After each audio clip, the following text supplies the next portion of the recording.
Okay, if we could start by having Melissa please read the mission and vision. Sure, thanks very much. Falmouth Public Schools mission. The Falmouth Public Schools create a world-class student learning experiences. Our Clippers are empowered to pursue their goals with curiosity, integrity, and resiliency. Falmouth Public Schools vision. Clippers are creative, inquisitive, and engaged learners who participate in their community as socially responsible citizens. Clippers effectively communicate and solve problems that impact the world around them. Okay, thank you, Melissa. Sure. Okay, the school committee meeting will be in person for school committee members and the public. A remote option will remain available for community members unable to attend. Oh, don't have to read that, but anyway, okay, now you know that. We will also have a reading of the Wampanoag land acknowledgement, please. Cal? Falmouth Public Schools acknowledges that we are gathering on the unceded ancestral land of the Wampanoag Nation. We recognize and respect the Wampanoag people, including those of Sacanesset, Hoyt, Sipawisset, Teaticket, and Chappaqua, as original stewards of what is now known as the town of Falmouth, and honor their enduring relationship with this land. This land acknowledgement is an intentional act to counter the erasure of Indigenous people and to demonstrate respect for their sovereign rights. We're committed to educating ourselves and our students about the long-standing history of the Wampanoag people. In alignment with the core values of the Falmouth Public Schools, we pledge to build an ongoing partnership with the Wampanoag Nation. Thank you very much. Okay, this is the statement I was supposed to read, the recording statement. This meeting of the Falmouth School Committee is being recorded. In accordance with Massachusetts Open Meeting Law, anyone who wishes to make an audio or video recording of this meeting must first notify the chair. Please raise your hand and make your presence known if you intend to record the meeting. Okay, this does not apply to parents who maybe want to record their kids. Please get up, walk around, and do so, okay? All right, so our student advisory student is busy as high school kids ever are, so she will not be attending tonight. So we will begin with the best part of the evening, presentation of Teaticket school highlights.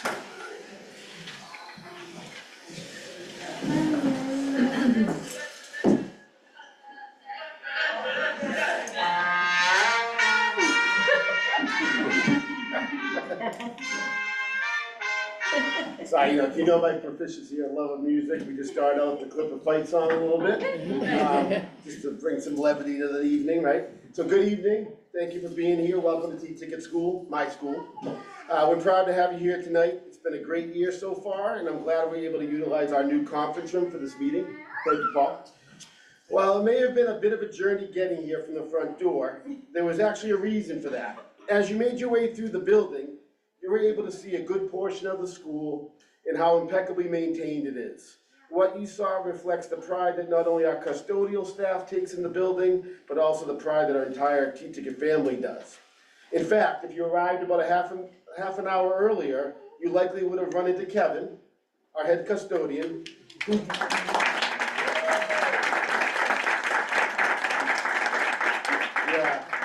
ruined my delivery there, but that was very nice. I had a good joke going on there. But you most likely would have run into Kevin, our head custodian, who, despite being off the clock, was outside with a leaf blower, making sure everything looked perfect as you walked in. As I mentioned, I am very proud to be hosting you tonight, and I have to say that I'm truly enjoying being the principal of this amazing school. It is a building filled with extremely dedicated individuals who care deeply about their students and about the Teaticket community. Tonight, we'd like to share 2 Teaticket highlights with you. First, our very talented occupational therapist, Sarah Strem, will share one of the initiatives she has developed for our school called Heavy Workstations. Sarah has been developing this work for 2 years, and it was piloted in 2 classrooms last year, and after seeing the positive impact it had on the students there, she expanded it on her own to the entire school. Following that, Mrs. Crapo's class will share their incredible sign language project that began earlier this fall.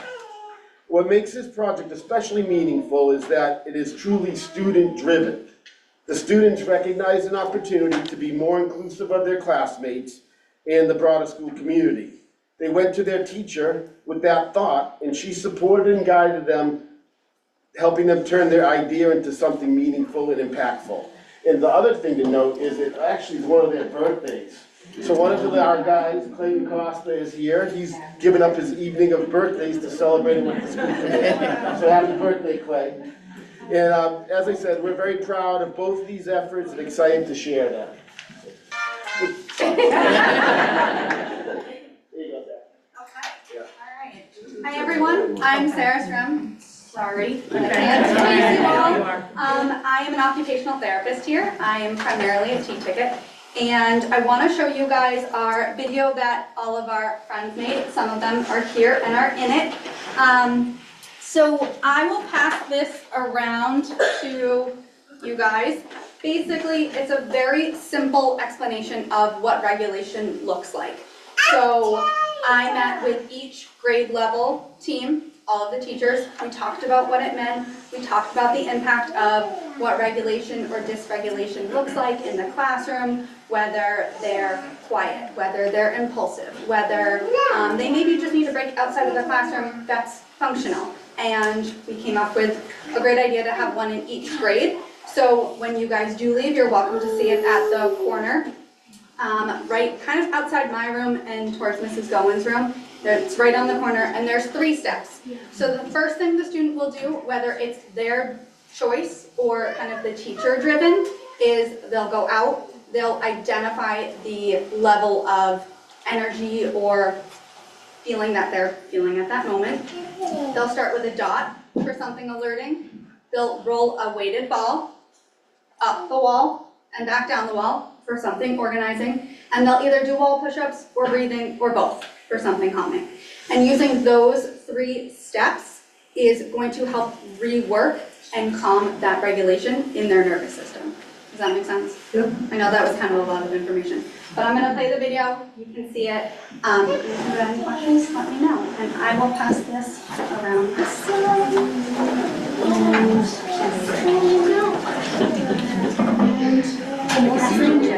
Yes, I can absolutely pass off. super So curious. this one is just that's in my room, and it's heavy, so just be cautious. Our younger kids for 1st and 2nd grade have about a 2-pound ball, and 3rd and 4th grade have about a 3 to 4 pound ball. And the friends that come into my room use the heavier ball because they tend to need a little bit more. Okay? Right.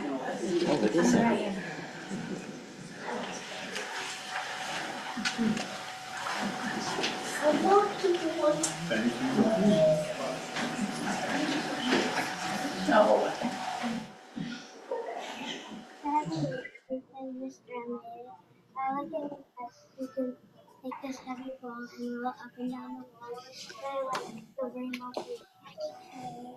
I hope you in today's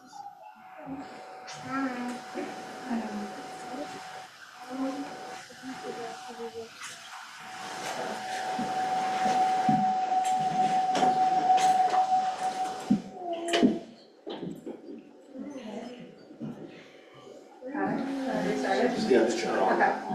Steve is not going through that. Oh, okay. Oh, I'm sorry.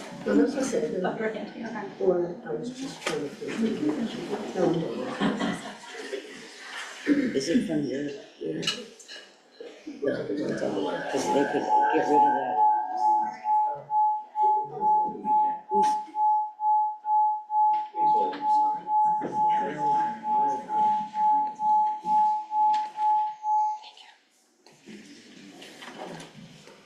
Hold on just 1 sec, sorry. I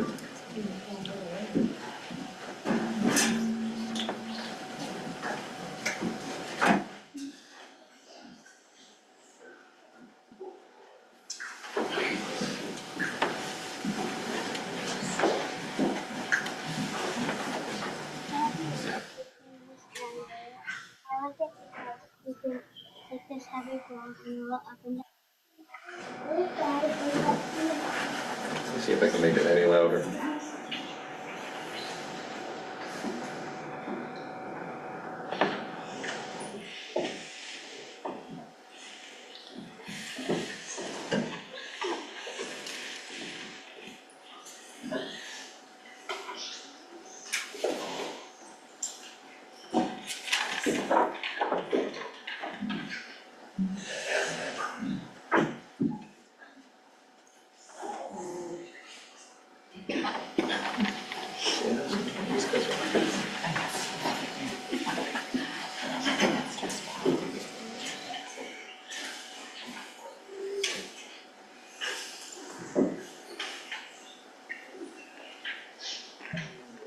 I'm good, maybe today.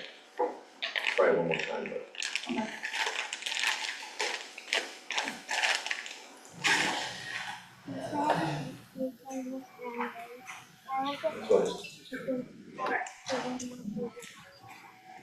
Alright, I'll let you. Okay, so basically, it's a few different kids talking about the positive impact on the heavy workstation.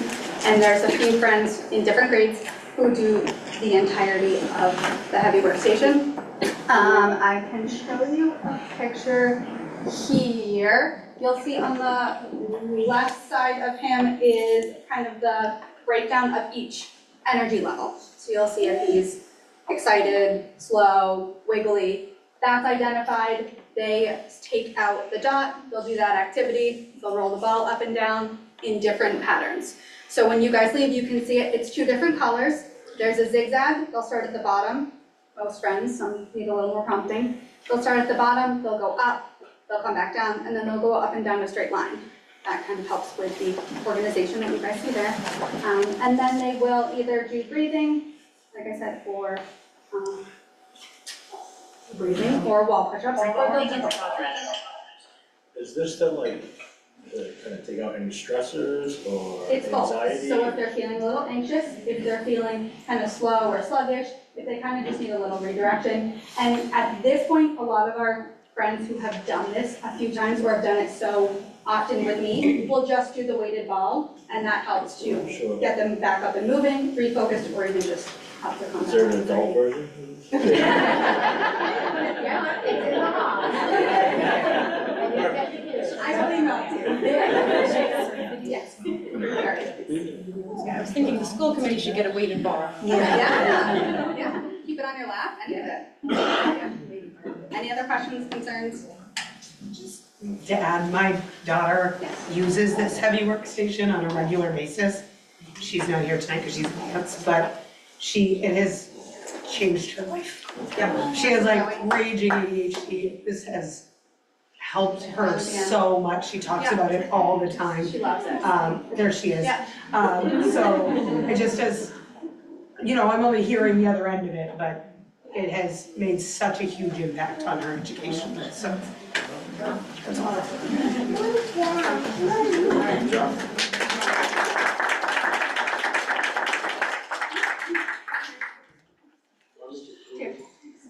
Could we ask to have the video maybe sent to us so we can watch it?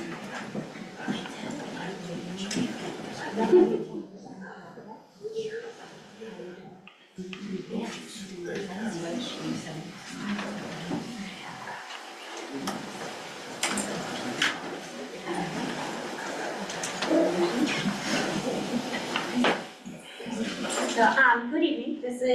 I'm Mrs. Crapo. This is some of our first graders from our class. I'm just going to do a quick introduction and I'll let the pros take over and they can tell you exactly about their project and how they came upon it.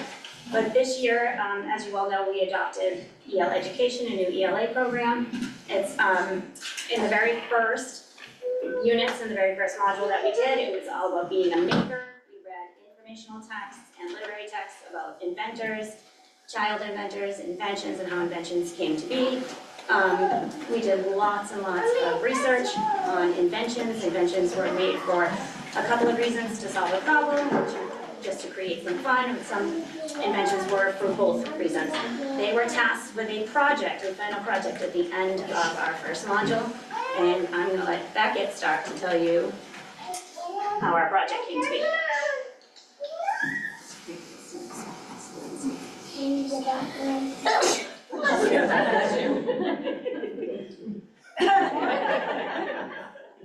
Class made this sign language that you see around the school. And we want to tell you how we came up with this idea.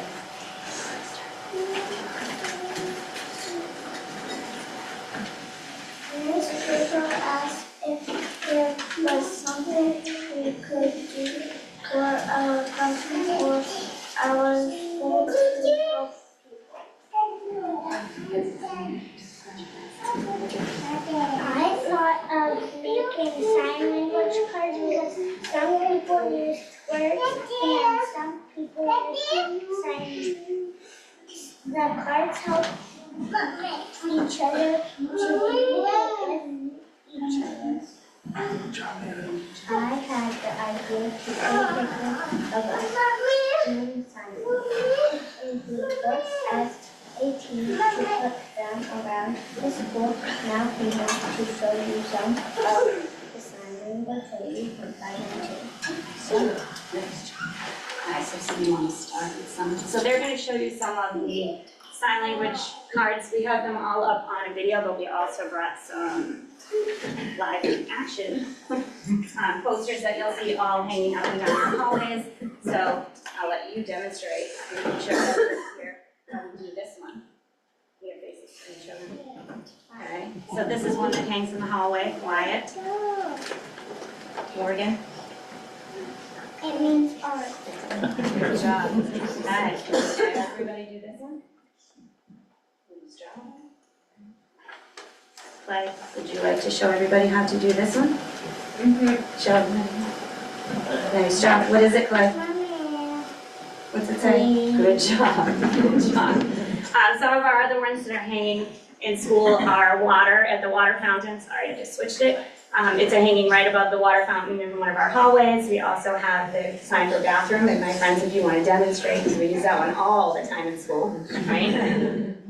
This one you'll see, you might have seen it on the way in, obviously for hello.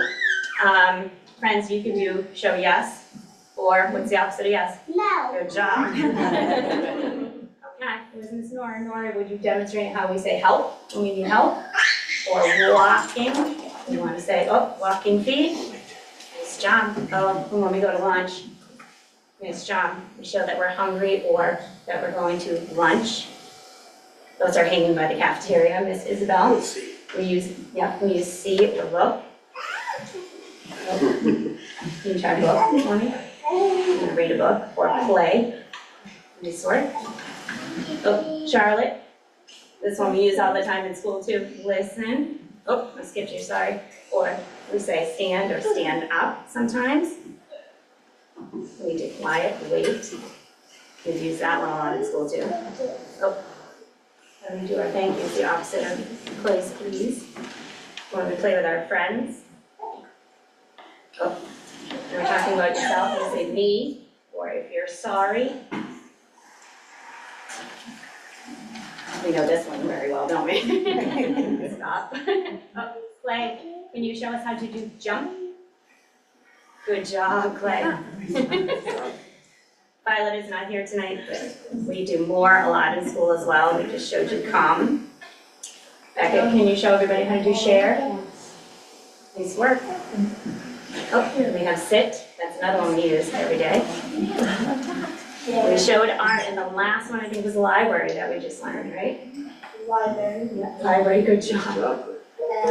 You will, if you take a walk around the building, when you leave here, all the way up and down the hallways in random spots, most of them are pretty self-explanatory. You'll see the lunch ones, they're hungry, things like that around the cafeteria. Please and thank you are by the cafeteria.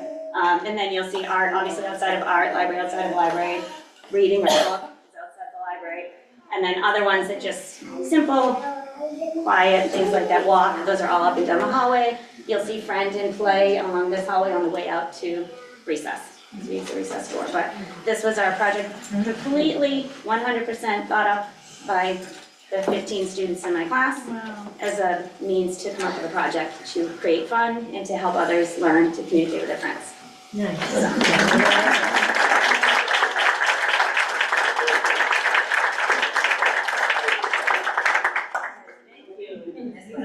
Thank you. Yes, thank you very much. Thank you. Happy birthday!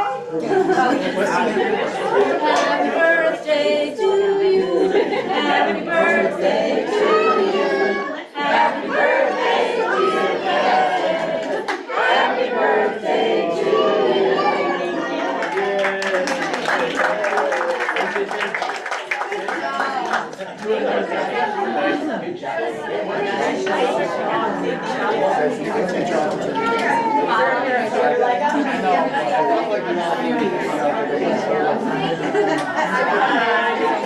I can't believe how well they can read. I know. It's amazing how well they can read.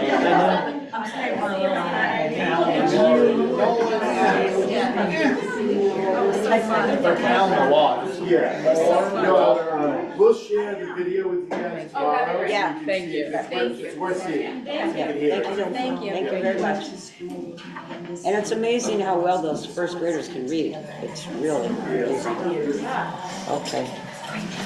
Well, we started off on a happy note, and now we'll move along. The next item on the agenda would be public comment. Public comment will be limited to 20 minutes. Members of the public are welcome to speak during public comment. Comments will be limited to 2 minutes in length. Due to the open meeting law, the committee cannot respond to or act on public comment. Additional comments and feedback can be submitted by email, schoolcommittee@falmouth.k12.ma.us. So, Melissa's over there getting ready. I shouldn't do this. Mike's gonna take over. Okay. So the first person that signed up was Megan Zatoli.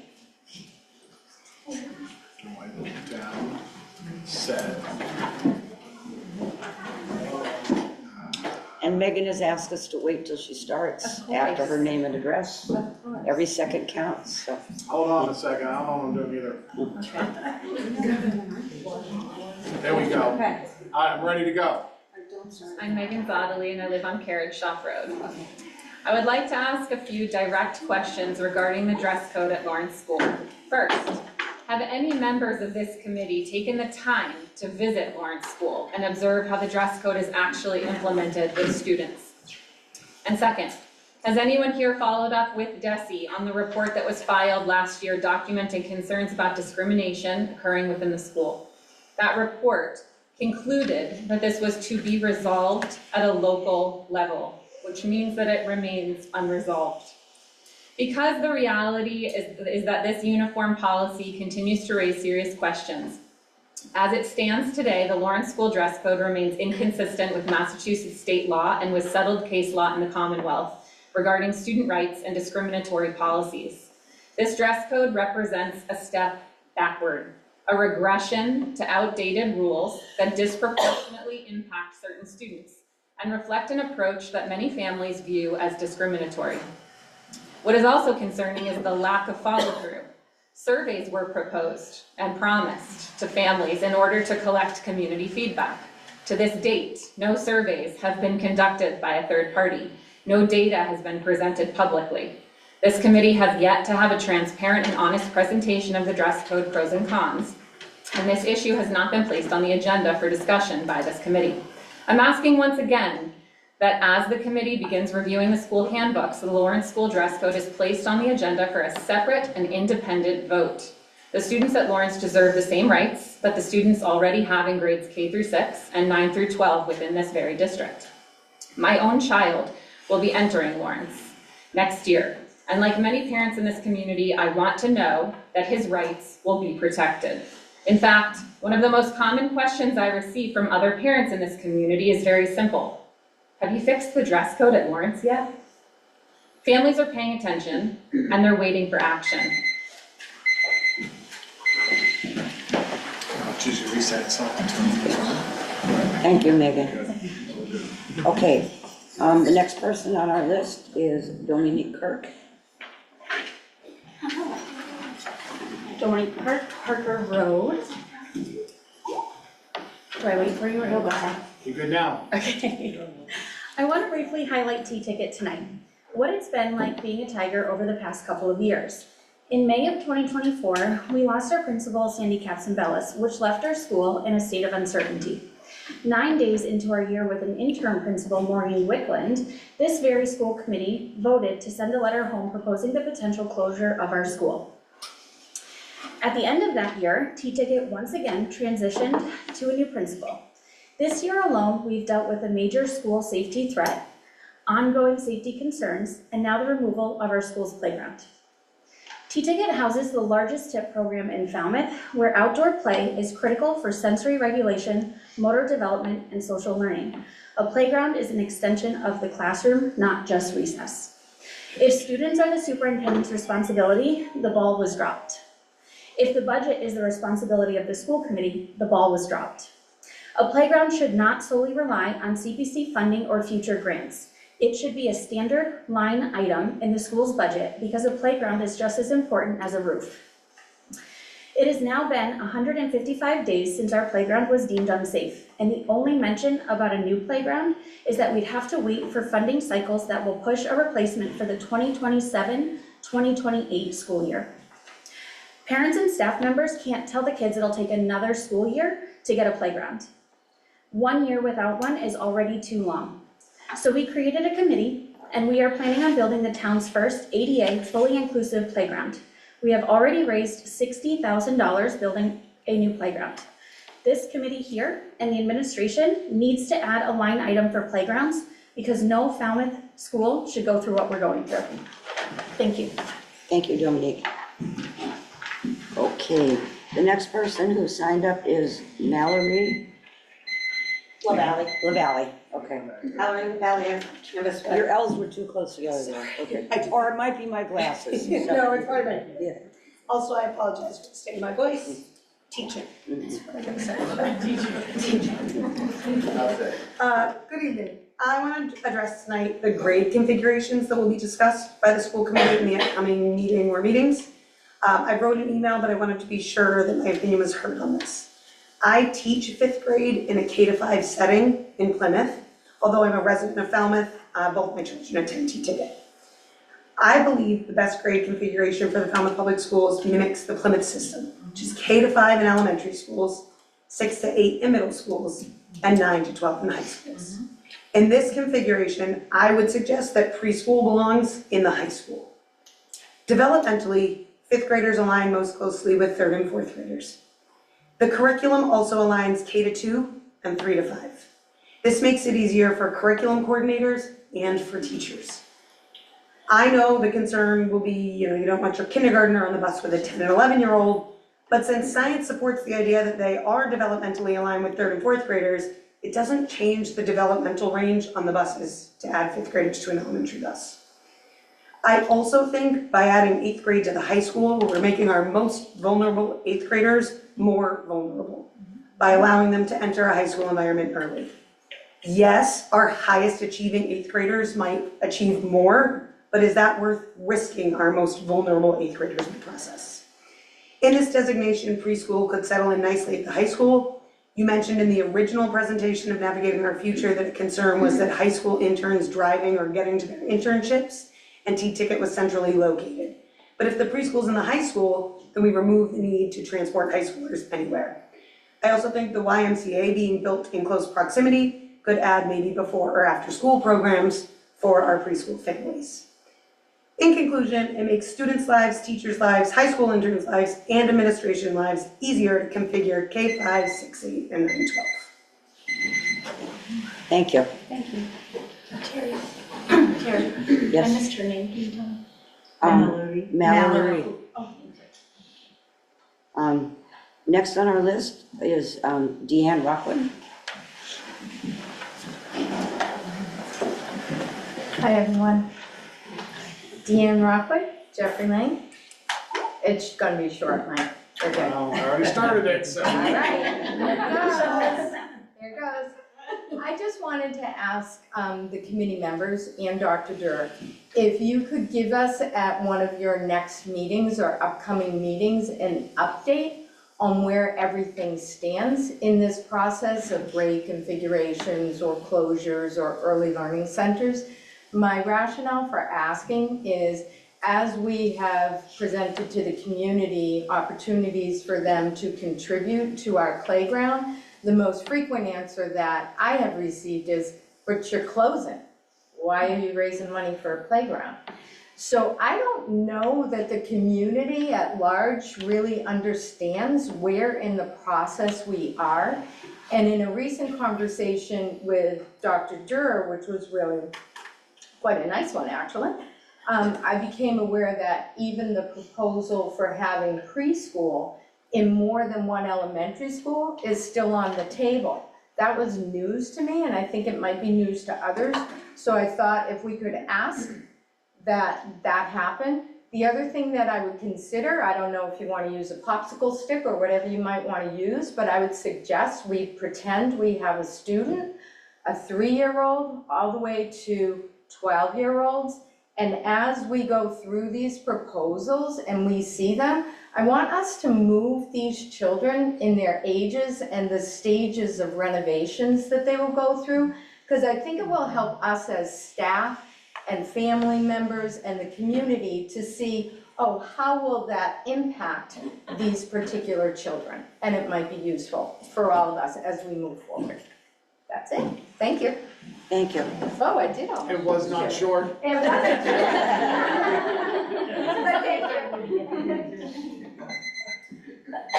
But the popsicle sticks are such a good, they're great teaching method for a lot of things. Just as a visual. Okay, I used to even use them teaching high school kids. Okay, next on our list is Amanda McGonigal.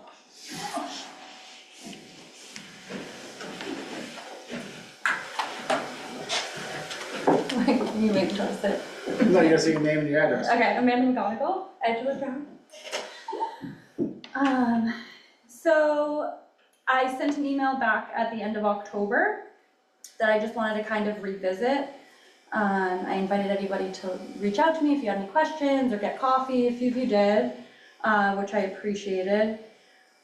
I want to have the opportunity, and Ms. Rockwood mentioned it, my son's going into kindergarten in September here, and I don't know what his journey through Teaticket Public Schools looks like, right? And so like as I'm starting to plan, I don't know what to expect. And I would love that. I would love to know. But my email from back in October was October 29th.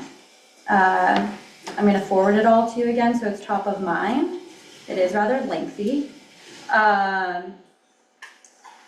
But I think the more I think about it, we're really in a unique situation where we have the opportunity with the renovation of Lawrence and the high school to build something out that truly is innovative.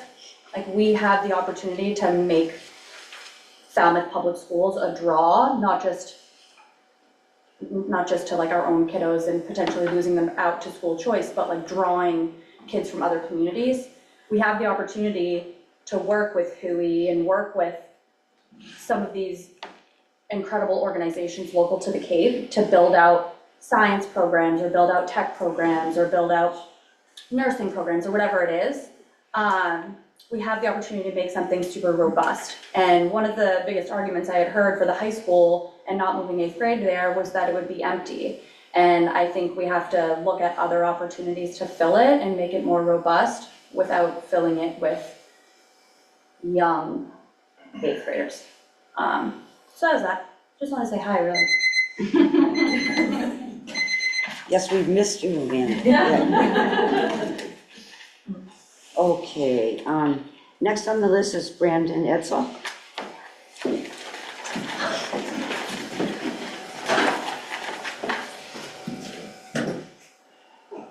Brandon Edsel, Old Boston Road. I'm going to start off by saying that most of this committee sucks, and we hear it routinely from the public. And because of that, we aren't allowed to ask questions, as I was told at the last meeting. So I'm going to let the parents in this room know that I am a candidate for the school committee, and I'm collecting signatures to kick one of your asses out of your seat. Thomas Jefferson said, "Question with boldness even the existence of God, for if there be a God, then surely he'd rather honest questions over blindfolded fear." There were some amazing presentations made at the last meeting, and I mean that sincerely. We had the kids playing out in the snow, we did the snow art, and the VIPS was talking about the digital literacy program in the high school. What I found fascinating, because Her Highness, Ms. Chairman, said I wasn't allowed to ask questions at the meeting because we only get the 2 minutes.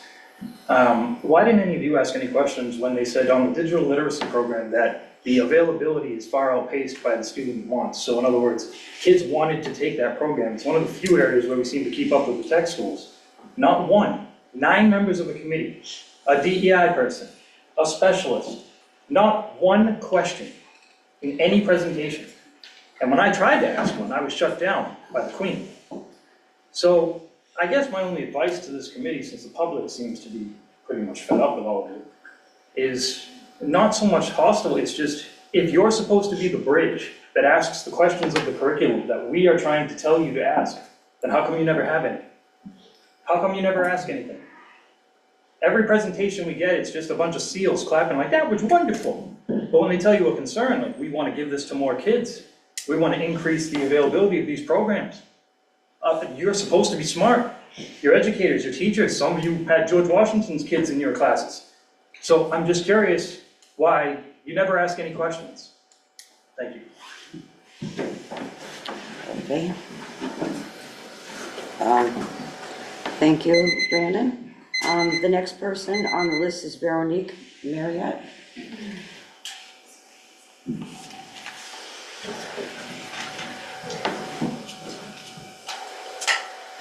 Veronique Marriott, Galleon Drive. I don't actually have anything to say. I interpreted as I was just signing in, but following up with that, I would just like to express my gratitude. I appreciate that this is an open space that we can come and participate. I look forward to joining in more. And yeah, grateful for all of you to give your time. And I'm sure we're all invested in our children and doing the best. So let's continue to work together to accomplish that. Thank you. Thank you very much. Okay, that will conclude the people who signed up for public comment. Okay, so I just wanted to say tonight, before we begin all our business, it's nice to have a night of just a regular meeting without executive sessions beforehand. And if we all could kind of just look at the time frames for everything and maybe end on time-ish tonight, that would be really wonderful. Okay. Okie dokie. So, the next item on the agenda is the superintendent's update. Okay, so I'll just take those extra minutes. All right, the first one on my agenda, we had the roundtable discussions in January, and I'm going to turn over to Dr. Talia to give us the summary of those roundtable discussions. Thank you. No easy task to take everything and distill it into some common themes, but what I'm going to share with you this evening, we had 4 broad categories in which each had 2 to 4 themes around which we could group the feedback. So the first one was short and long-term planning. I think it resonates with a couple of the ideas that we heard earlier this evening. In part, creating some type of visual timeline to be able to show different stages. Also having something that maps out decisions and clarifying what comes from an educational need, what comes from an operational need, and then ultimately what has been decided, what is pending, and what might be forthcoming. And then also having some way of starting to conceptualize what life will look like during renovation, and then helping to clarify post-renovation and what the through line for those experiences are. So that comes under that theme in short-term and long-term planning around a project roadmap and logistics.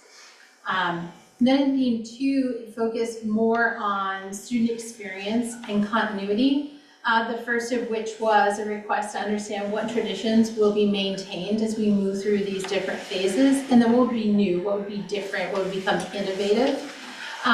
And then within there, getting more detail around what transitions will begin to look like for particularly affected student groups, including preschool, so our youngest, grade 5, grade 8, and then also there's a lot of conversation that's centered around opportunities and impact on students with disabilities. Also within that idea around student experience and continuity was the provision of resources for families to help families support their students both in the transition from an emotional standpoint, but also academically as they may be moving through a couple of different shifts, even if it's temporary while one building is being renovated before the final outcome and placement. And then also within there, talking about how eventually creating a space like the Welcome Center can help families navigate the change and understand as they're entering and moving grade to grade, that that's a place for ongoing support. The second of the large categories was grade configuration. Within grade configuration, it broke down into 4 themes.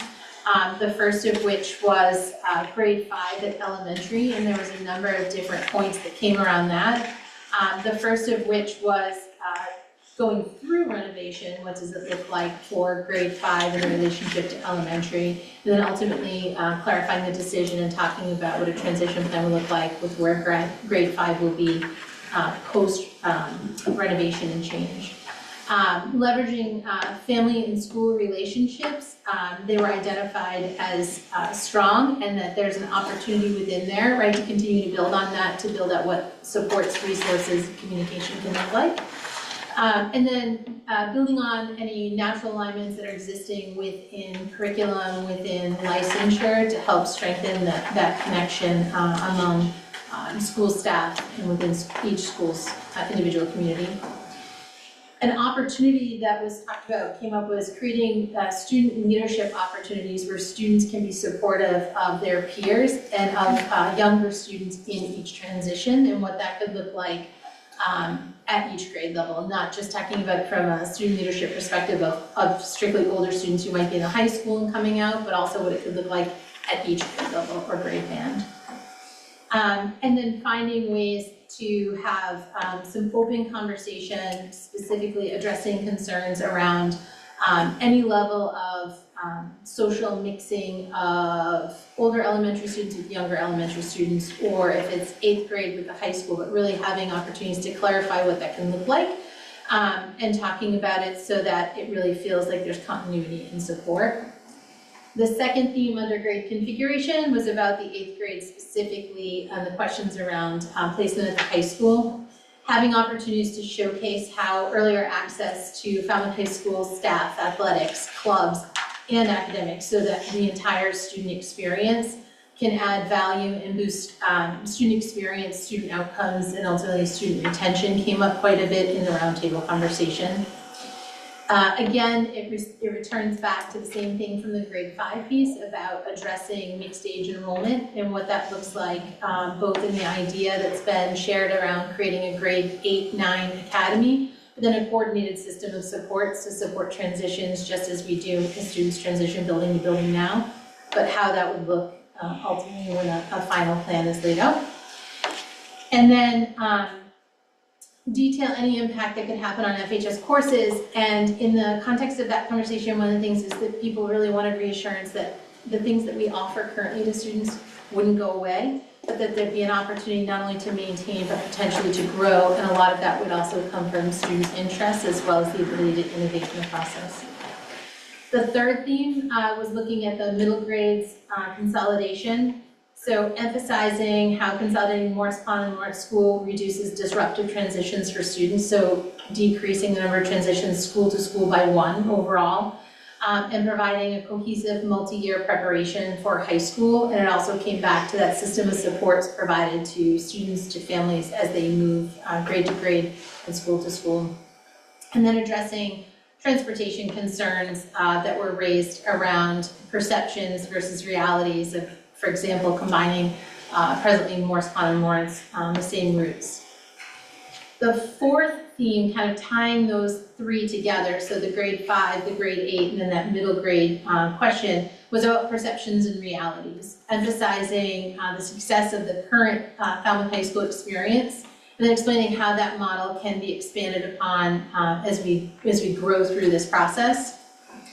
Having an opportunity to address rumors that may come up, things that people hear but may not completely understand, and being able to even ask questions of neighboring districts, then coming back and sharing those stories, their successes, their growing pains, and how they responded to those.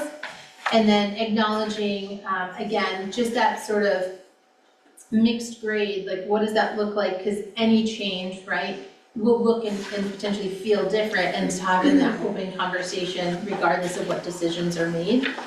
And then, so those are the 4 themes under grade configuration.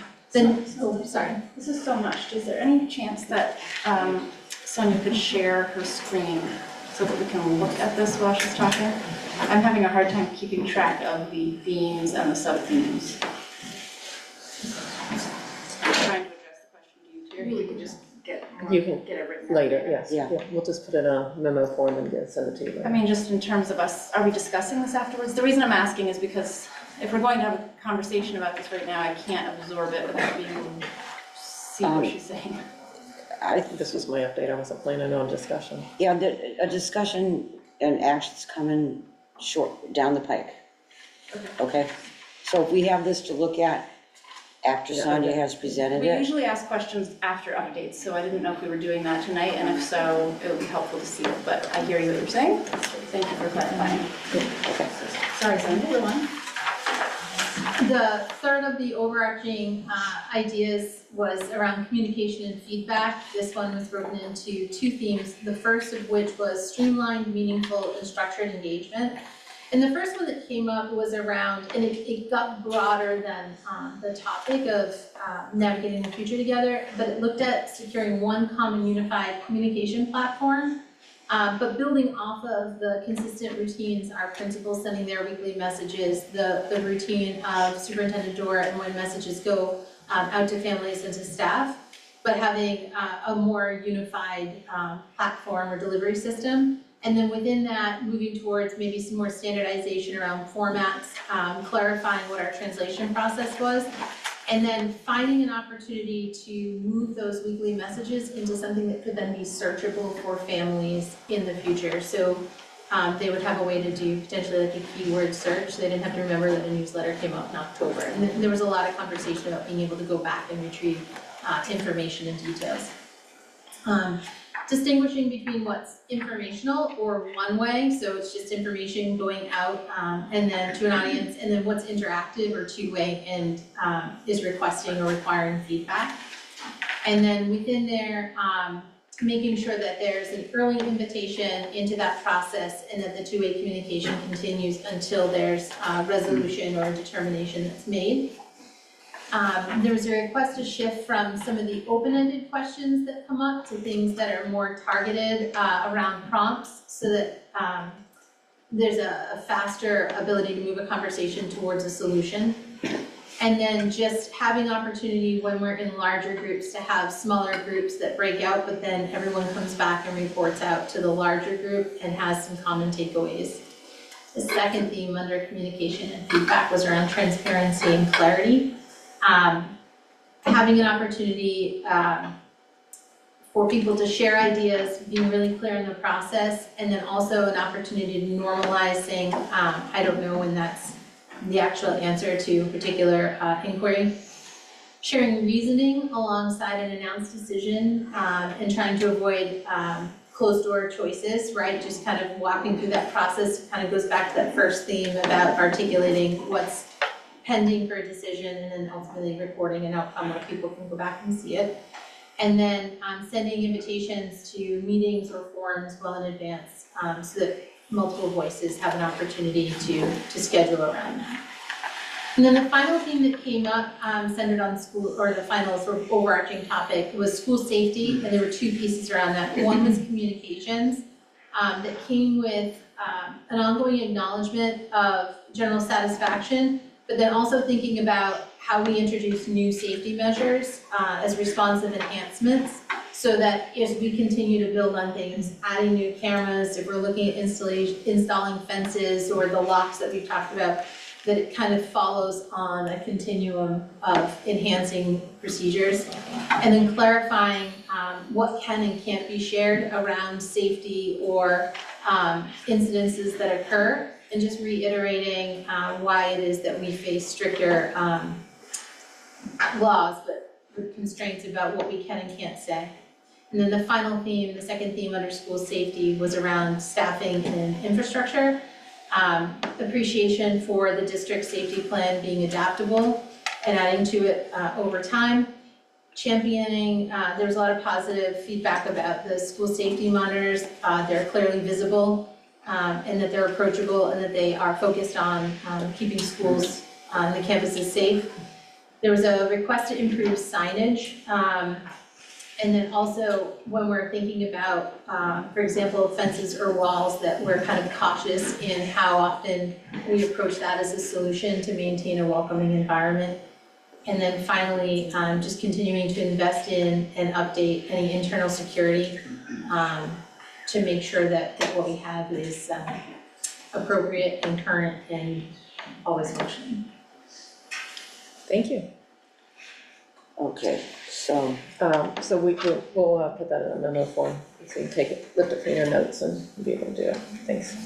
All right, so I have several things on my update. First of all, at the top of my list, I wanted to just give a shout out and thank the Playground Committee for Teaticket. I think it's fabulous that there's a group of people that are working together to raise money for something so important. I got a note today that the committee had raised $56,000. I think that's fabulous. Some big donors. 60 today. Oh, it went up. Okay, all right, and it's okay. Since we talked, it went up. That's excellent. 60. Also that there was you received over 150 cash check and online donations. So there were so just the number's one thing, but it's like how many people have actually contributed, and I think that is fabulous. So. There's planned raffles with over 40 raffle items. There's bingo night. We've sent hundreds of letters to businesses, families, and alumni. Information tables at grocery stores and et cetera. I just think there's a lot of work, and I think it's really special when a community comes together. It was unfortunate at the time that the playground was shut down, which kind of interfered with us being able to start some of the grant processes, which I'm going to have Paul talk about in a few minutes. We are applying for CPC funds. The application deadline is April 8th. They do have 2 application periods, and in order to get into this period, there's very strict criteria, but we do believe that we can qualify under a loss of a town asset. And so that's how we're going to apply. And I say that because I do believe that this is a town asset. Our playgrounds at all of our schools are used by our community year-round. It is wonderful that we have them for our school students, but it's really for family and students as well. So I didn't have my notes, but I'm going to just kind of add, whatever the future of this school, whether it's an early learning center or it remains a K-4 school or it goes to a K-5 school, all of those options are open. Whatever that is, that playground is important. It's important to the community, and I had told members of the playground committee early on that no matter what decisions are made, that playground needs to be there. And so we are committed to the playground. The Falmouth Road Race board met, and they are contributing to the playground. They think it's a wonderful idea. They want to be a part of it. At a minimum, they will be contributing $50,000. We have a capital plan, and we will also include a project line item under the capital plan. To talk a little bit about the timelines and what we were up against, the challenges, I'm going to turn over to Paul to talk about. So we first talk about the CPC application process. So the CPC application is due in early April.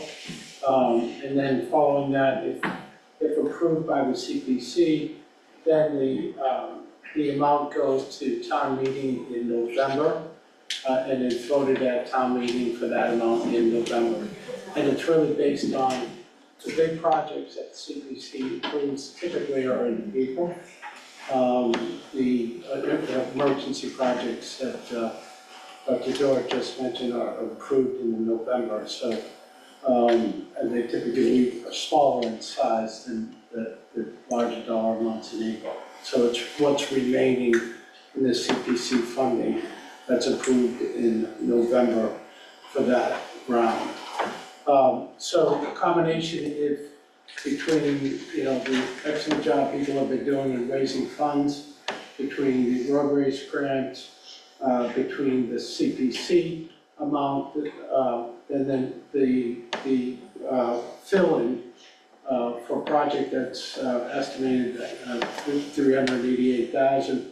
The gap will be made up as part of our capital plan, which again goes before town meeting in November.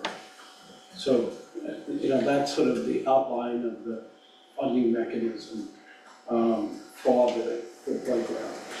So once all the funds come in November, and they do come in right after. Weather related, it should only take a few weeks to put the playground in. We were committed to putting it in immediately and not waiting till the next summer. So we've often had very good weather in November, December, and likely can get the playground in.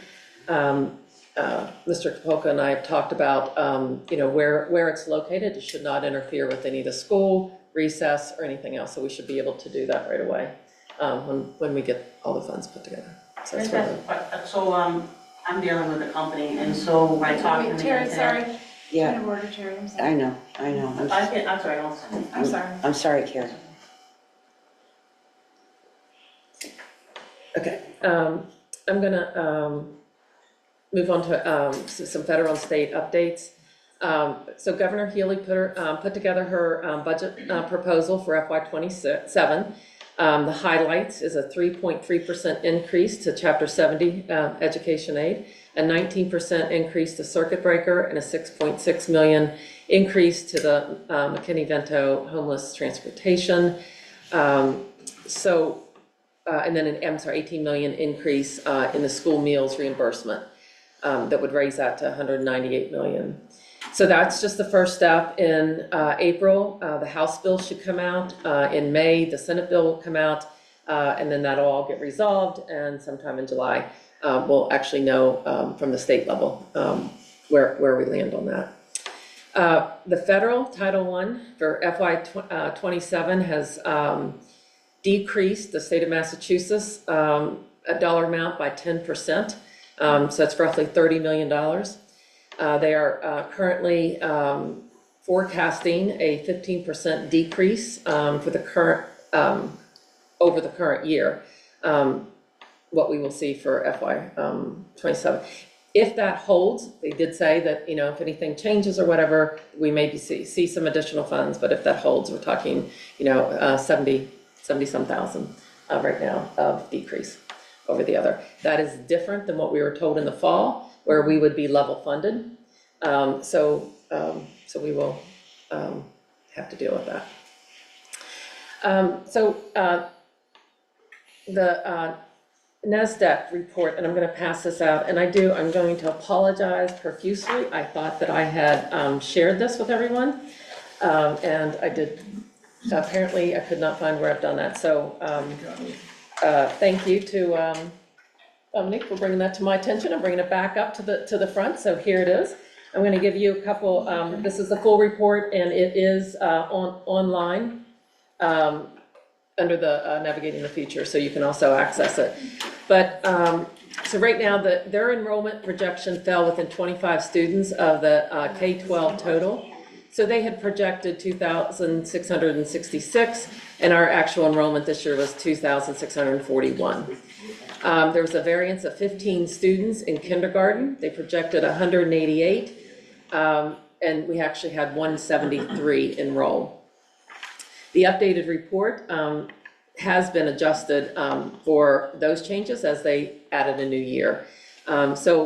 Based on what their new projections, the birth rates decreased by 38 from a previous 10-year average of 218 to a projected average of 180.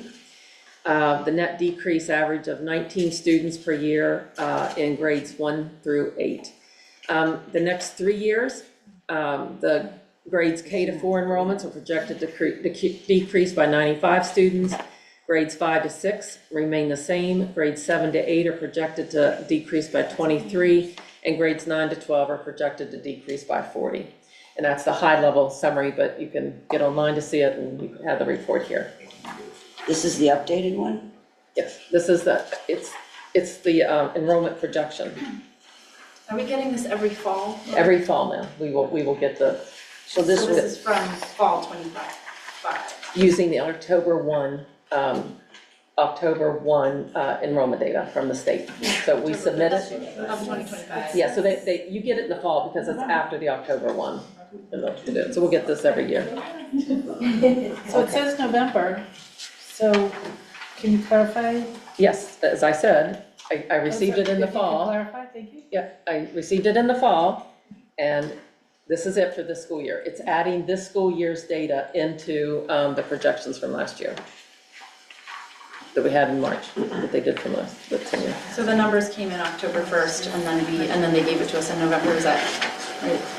We report to the state, in October 1st, and then when DESE has the reporting for the state and each district, then they start working on their reports. Okay, thank you. All right, so the Lawrence School renovation updates. We are in the process of building the school building committee.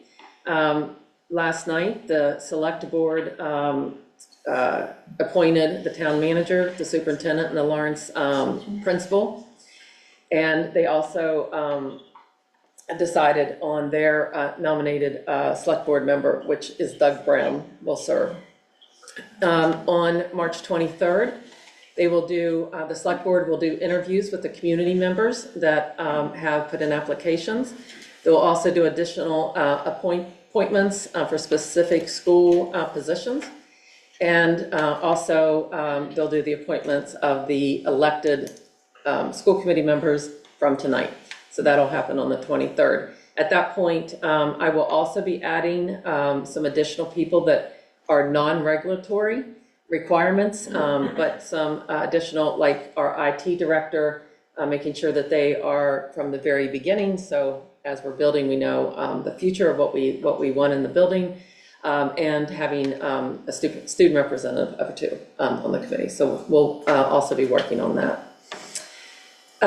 We are near completion of 3 submissions: the initial compliance certification, the maintenance and capital planning, and the educational profile. So thank you to all the team that's been working on that and ready to submit. As you know, the article the language of the article was approved by MSBA, and it has gone through your approval, the finance committee, and it is on the ballot for, I shouldn't say ballot, I'm sorry, it's not a ballot, it's on the warrant book for town meeting to vote in April. And then the other thing that we need to think about is voting on the Lawrence grade configuration. So MSBA, we've had a conversation with them. If we can decide relatively quickly, and I'm just throwing out there in the next 6 weeks or so, if we can make the decision, we will be able to submit that to them. If it goes too far along in this eligibility period, then they will start this process over about studying both 5, 6, 7 and 6, 7, 8. They will look at it through enrollment, through programs, through building design, through the next phase or so. So it would be an ongoing. It concerns me because we're talking time and money if we do that. I'm not trying to put any pressure on the school committee to make that decision. I just wanted to let you know what we're kind of up against if we do not make that decision. I'm sorry, can I ask one quick? When you say they will start the process of the study over, is that the MSBA studying those things or us? Well, the school building committee will be responsible to start over in doing the study.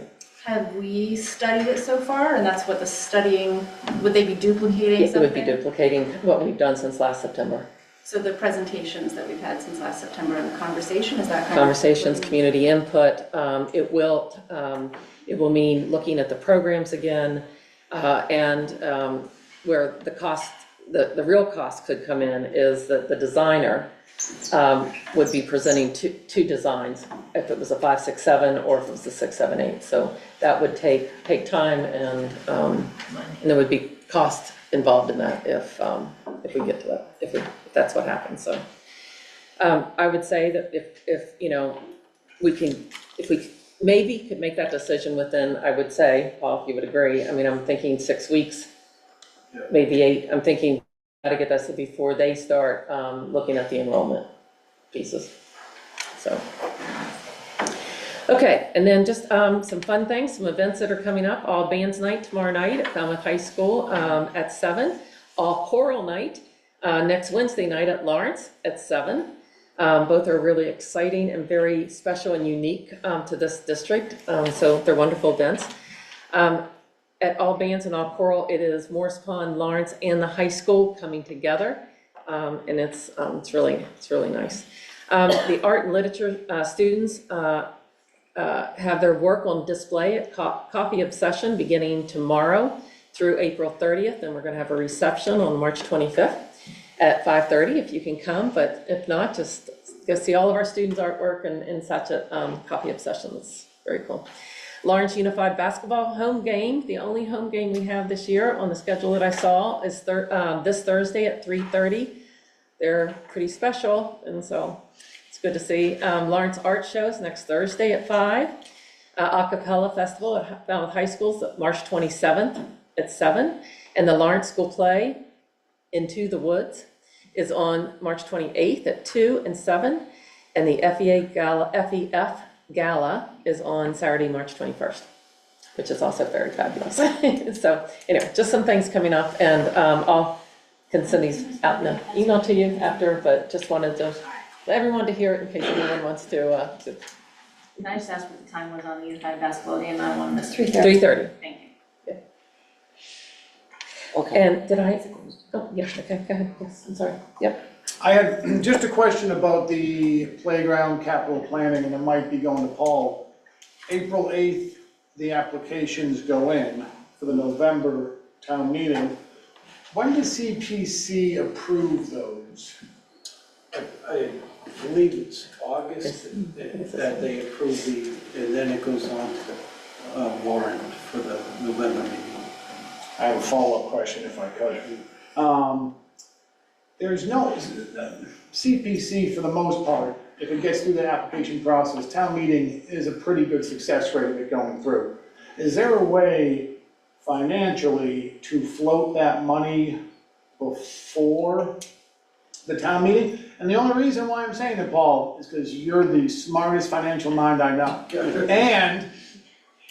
And I've seen your colorful budgets you do. Yeah. They're very colorful and nice. At the end, like, you know, it's like now it's like, oh, we have so much money left. So, or conversely, if there's a vendor that would do like a net 120, which is unheard of, but something to that effect. So it's an understandable question.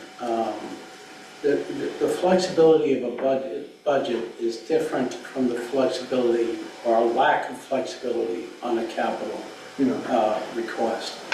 So if you're dealing with a capital request, and this is definitely a capital request, it's $388,000, for example, you cannot spend the money until you have the appropriations.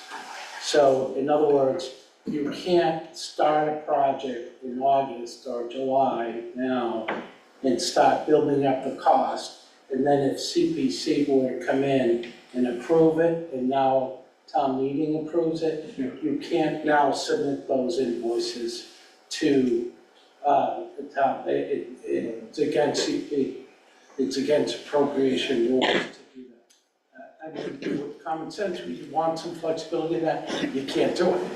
It just, they won't allow you to do it. And that's not a local restriction, that's a municipal restriction across the state. So you can't switch something from the budget to a capital fund later on. Well, I have one more follow-up question, I'm sorry, Terry. And again, it's Paul, is there any, I don't know this, but is there any flexibility in capital improvement projects that could be shifted to CPC grants? No. No. Again, the only way you can take from XYZ project to do that, you need to go back to town meeting. So let's say you had a project for doors. Yeah. And 50,000 was remaining in that project, that you could go back to the town in November or April and have them reallocate that. You can't. Reallocation of free cash. Yeah. Thank you, Paul. Yeah. Can I, Terry, Yes, yes. we have time for one more quick, just a fact question Sure. for Lori.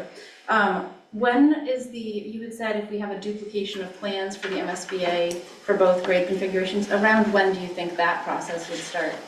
The engineering, or I forget the term you used. The design The design, process? yeah. So that's what the article for April will be, and then that process starting July 1.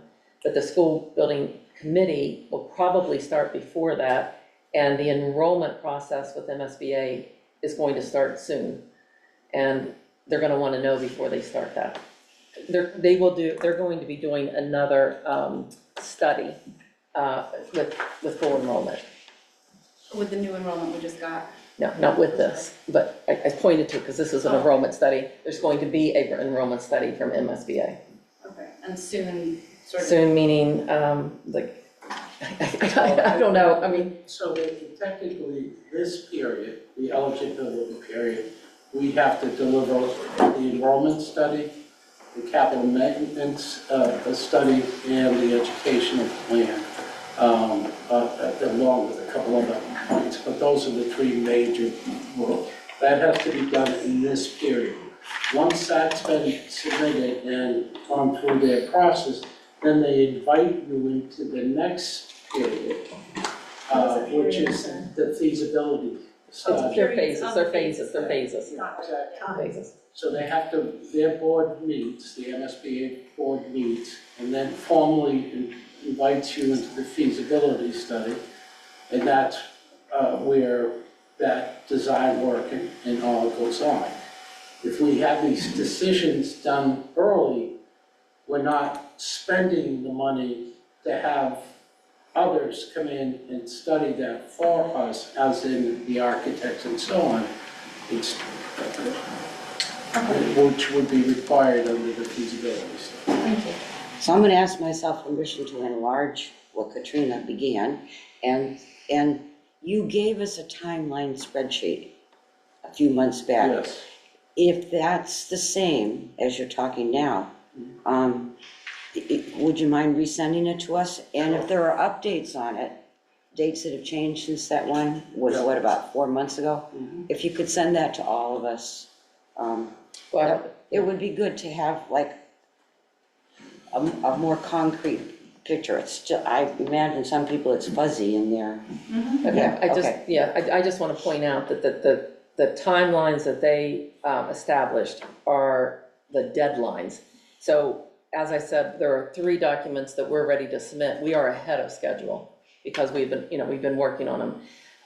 The same as, like, the enrollment can't go past August, but they know that we're probably going to be ready to start in May or June, right? You know what I'm saying? So we're kind of ahead on the going to the town on the capital piece. That's right. So they've approved, so I'm just saying, if you're looking at the timelines, those are the max, thank you, I like the maximum of those.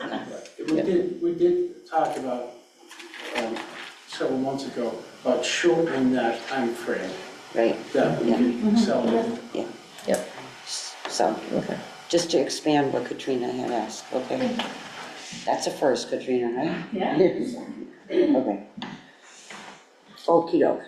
So, rolling along, we lost our time on this, but what am I gonna say? Sorry.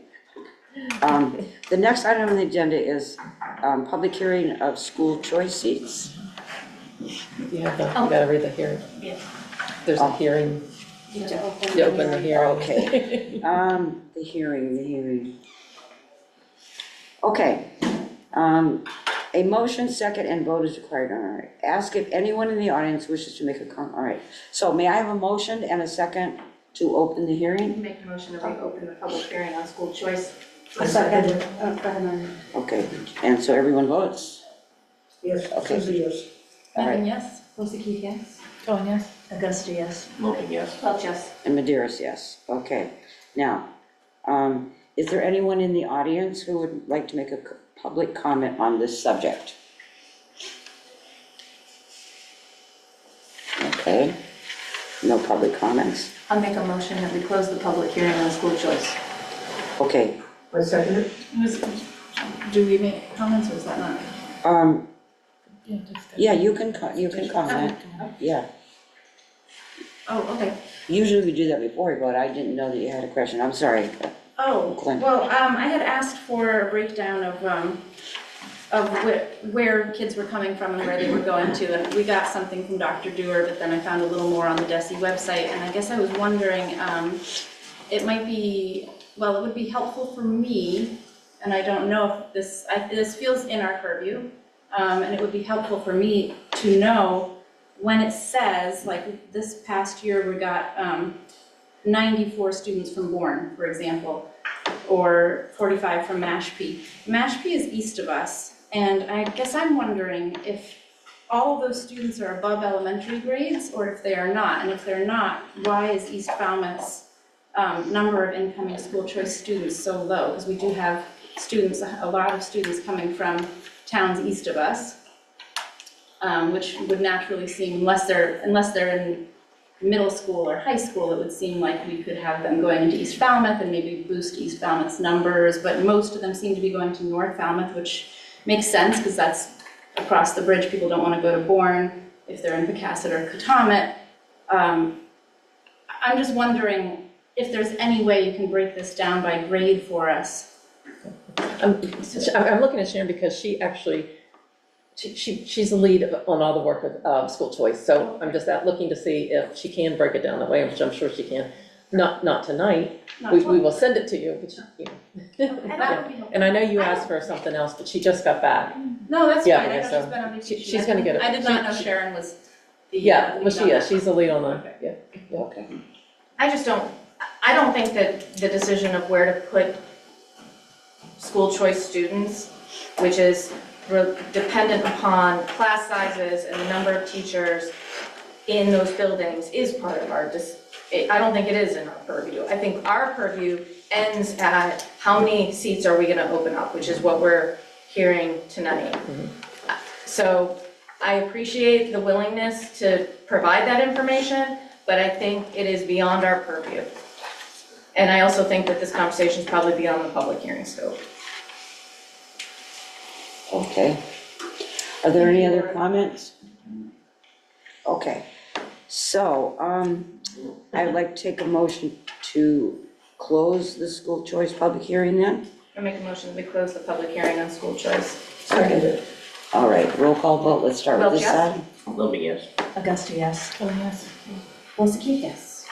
Nevin, yes. Susie, yes. And Madeira's yes, okay. All right. Next item on the agenda is a review of the DESE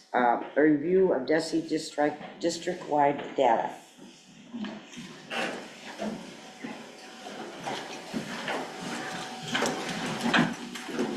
So Sonia and I are co-presenting, so we're gonna sit together, since we're co-presenting. We're gonna play off each other here.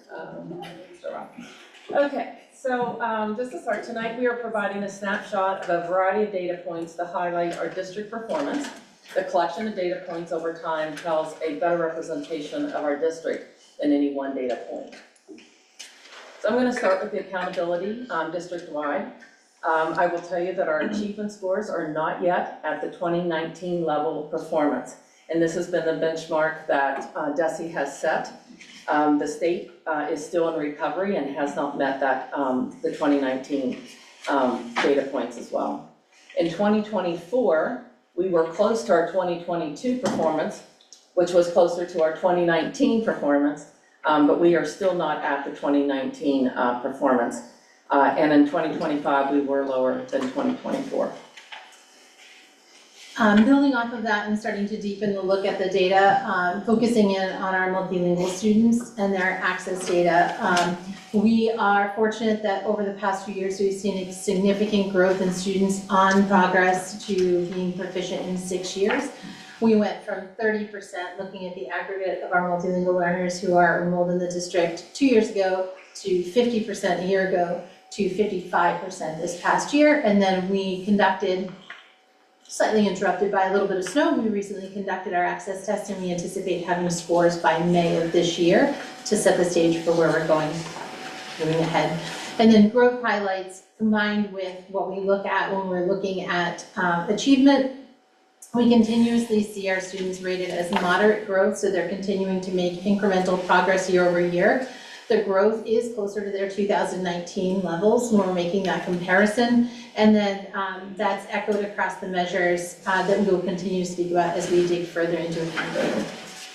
All right, so a little bit about MCAS, and this presentation was given in the fall. Falmouth is outperforming the state in all but one grade in each of the two tested subjects. So in ELA, we were at or outperforming the state except for grade 7, and in math, outperforming the state except for grade 10. At grade 10, the state is likely to move away from MCAS to end the course assessments. When looking at the aggregate grade 3 to 8 subgroup, Falmouth students with disabilities appears 3 percentage points below the state performance. But there's another story here that I want to share that highlights the progress. So more students with disabilities in grade 6 met expectations. It was over the last 3 years, we've increased by 5 percentage points. In 4th grade, our students with disabilities grew 4 percentage points in 1 year. In grade 3, 2% of the students with disabilities exceeded expectations. This has not happened in the previous 3 years of any test administration. And additionally, 15% of our students with disabilities met expectations, and it was an improvement over the past 3 years as well. A strong indication of the work at the high school, and I'll give one example, the work that's been aligning the common assessments and the instruction to our priority standards is 10th grade geometry. In circles, they increased by 5 points. Linear, quadratic, exponential models increased by 6 points. Solving equations and inequalities by 16 points, and similarity in terms of transformations by 14 points. Just as a snapshot across the grades to share some of the highlights, I also want to say that if any parents have any questions about their accountability data or their child MCAS results, they can contact their school principal or Dr. Tellier. Okay. Thank you. Continuing on, in November, following the MCAS presentation, we had welcomed Dr. Custodio, our elementary literacy manager, and Karen Clarkson, our elementary STEM department head, and they reported out on our benchmark data. So this is also just by way of tying it all together with a couple of reminders. We use NCLAS as our foundational literacy for kindergarten through grade 2 as our benchmark screener, and it also captures our dyslexia screener as we're required to administer. And our kindergarten students had an overall composite or aggregate score that showed a 30% increase in the students at or above benchmark. Grade 1 composite scores, a 22% increase, noting that they started with a higher percentage of students closer to that level simply because they had already had their kindergarten year of instruction. Following, grade 2 also saw gains, and grade 3 with a 16% increase. We shift in ELA to iReady for grades 4 through 6. That's the same platform they use for math. Students are performing ahead of the national pre-2019, so pre-COVID. So it's comparing them to their peers, not only in the Commonwealth, but across the country. And we saw similar gains in the math domains. And if you remember at the end of that presentation, Karen shared with you the quadrants, and she showed that all of our grade levels are in the high growth, high performance quadrant, and there was no exception there. Okay, so moving to AP honor roll, as we had mentioned before, when the inception of the AP honor roll in 2023, we have been named to the honor roll each year. In 2025, we reached in the college culture, we reached the silver level. You have to be at the 40% or more of graduating cohort, took at least one AP exam during high school, and we had 60%. In college credit, we reached gold. You have to have 25% or more of the graduating cohort score 3 or higher on at least one AP exam during high school, and we met that at 43%. And this one's a little harder. This is college optimization. We reached bronze. In order to reach bronze, you have to have 2% or more of the graduating cohort take 5 or more AP exams during high school. At least one of those exams were taken in 9th or 10th grade, so the students are spreading their AP experience across grades. So we met the bronze. 5 AP courses is a lot. I just want to commend our students that are taking AP courses. Just a little bit more around AP. We have 22 AP courses that we offer. That includes 3 independent studies. English 11 and 12, 90% were taking the exam and 80% got their credit eligibility. In AP Human Geography, 89 students were enrolled, the highest course enrolled.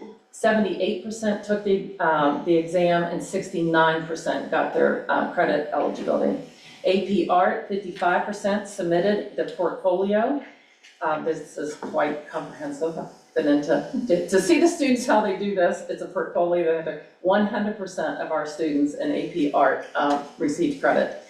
AP Biology, 94% took the exam, 88% received their credit or credit eligibility, and 190 Clippers completed 395 AP exams. Over the last 5 years, that has more than doubled.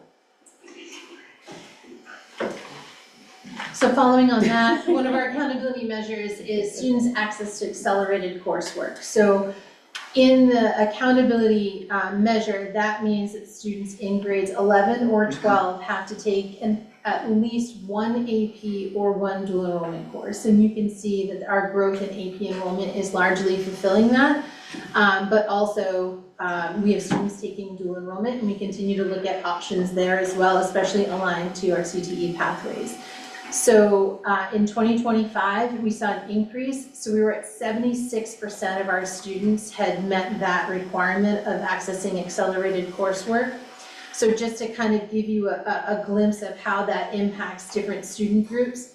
So in 1 year's time, we saw an 8% increase in students with high needs accessing advanced coursework. We saw a 9% gain in low-income students accessing that coursework. We saw 21% gain in students who identify as Black or African American accessing that coursework. And we moved from 6% to 39% of our multilingual students accessing advanced coursework. So we're really proud of the opportunities students are taking. And so with that, we've seen over 5 years a 14.9% increase. 5 years ago, it was just under 63%, and now we're reaching at 78%. And outpacing the Commonwealth by about 10%. Okay, a little bit about our honor societies. We have 8 honor societies. We have 35 members of the National Honor Society, 81 members of the Math, 32 members of Science, 76 members of Art, 23 members of Music, and 64 members of World Language. Graduation, over the last 3 years, we have the overall 3-year average of students graduating with at least one National Honor Society is 43%. Career technical education, so from students completing one of our pathways, we're at about 38% of our students currently enrolled across the different pathways we offer, which include carpentry and construction, culinary, nothing better than starting your day in the Clipper Cafe with a nice hot cup of coffee, early education care, which is the preschool program, business marketing, multimedia and broadcast production, programming and web development, and then with our new addition this year with our certified medical assisting, which is getting ready to launch its second cohort, actually just recently launched its second cohort for its second semester, all of which are also having students earn their technical skill attainment, ranging from OSHA to their early education and care, so they actually graduate with licensure from the preschool to move directly into industry, and then ServSafe. So sealed by literacy. In the past 3 years, 15 to 20% of our students earn the sealed by literacy. This is no easy feat, and so we're very proud. We've really encouraged students to be involved. In 2025, we had 58 students earn the seal, with 4 students earn the seal with distinction. We had, I said between 15 and 20% every year. It's kind of cool. I'm just going to give this little piece of data. So we had 21 students, and these are our juniors and seniors, 21 students in Spanish, 4 in French, 6 in Latin, 25 in Portuguese, 1 in Mandarin, and 1 in Urdu. What was the last language? Urdu. Nice. Okay, sorry. No, it's great. We're getting ready to start this year's tests. Yeah. So then the SAT. So even though our students have access to the SAT at least twice a year at Falmouth High School as a testing center, but once a month across different testing centers, we only get a school summer report once a year in the fall. And so when we looked at our mean score relative to the nation and making comparison, our score is 77 points above the nation, and the overall score in reading and writing, it is 49 points above the national mean score, and then in mathematics, it runs about 28 points above the national. Back to accountability piece is the access to art and access to computer science. For 3 years now, we have more students accessing the arts by 6 to 7% over the state average, and we have in digital literacy and computer science, we are 30 to 38% higher than the state level. And so following on that and sort of tying it all together, when we look at our high school students and the journey they have across, they look at the students who complete Mass Core, which is a prescribed course of study in order for students to earn their diploma. And so we have increased, we're at 80% for last year's graduation cohort. We're right about at the state level. And so that's monitoring the number of lab sciences, how many English classes, access to the arts. It sort of ties it all together and looks at it just in the high school years. And then just kind of following that, what we're talking about high school, over the past 5 years, we've seen significant effort and a significant change in our dropout rate. We've moved from 2.3% to 1%. And the amazing effort it takes to make just a 0.2% change in your dropout rate is incredible, but 1.3% in 5 years is phenomenal. And we are a full percent below the state average, and we're holding in 1%, 1 to 1.5 rate over 3 years. So looking at the graduation, the four-year graduation rate, we are steady and comparable to the state in around 88 to 89%. You just heard Sonia report that we have a 1% dropout, but I want to explain a little bit about how you can have a 1% dropout but a graduation rate of around 88, 89. The way the state calculates the graduation rate does not account for students moving in and out of the district. So in essence, when the cohort is formed from DESE and who's in 9th grade. So as an example, we've had a number of students move into the district in 10th grade from Upper Cape Tech, from Sturgis, from Falmouth Academy. These students, when they come in 10th grade, are not part of that graduation cohort. They are still the cohort of the schools. The same as if students leave us after 9th grade, they're still a part of our cohort, no matter where they are or if they graduate or in what school. So that's why you will often hear us talk about how many students are graduating each year. Because I think a couple years ago, I told you we had 100% of our seniors graduate. And to me, that's what they're walking across. It's much different than the actual graduation rate. It's the same cohort in 9th grade that went clear through our schools in 4 years and then graduated. So we, every year, almost every student gets to walk across that stage. There's always 1 or 2 that we have to continue to work throughout the summer, but so that's why we like to say how many of our seniors are actually graduating.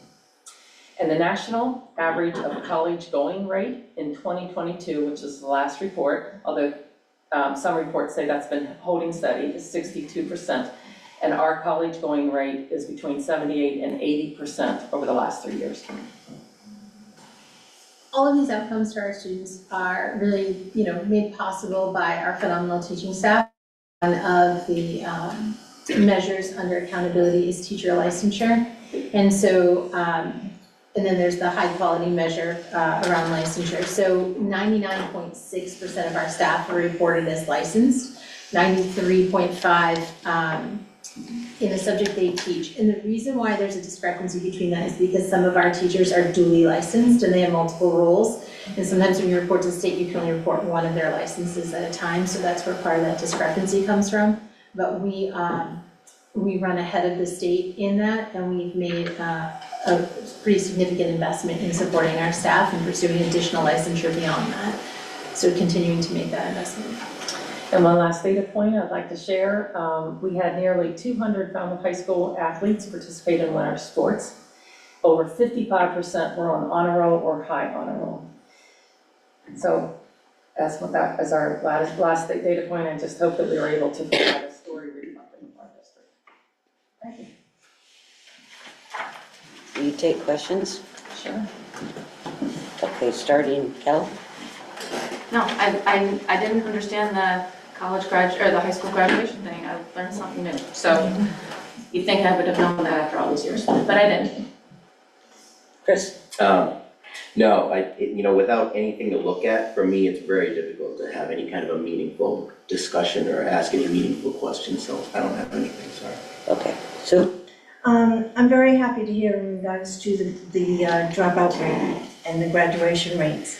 Just one generation ago, probably around the time you were in school, Mike, over 4% dropout rate. So that's fantastic. And I'm glad to understand now in regards to the importance of making note every year in regards to how many are coming back from Sturgis, Upper Cape, or other schools after having been there, for whatever, 1 year or whatever, but coming back to our schools. Let's see, what else?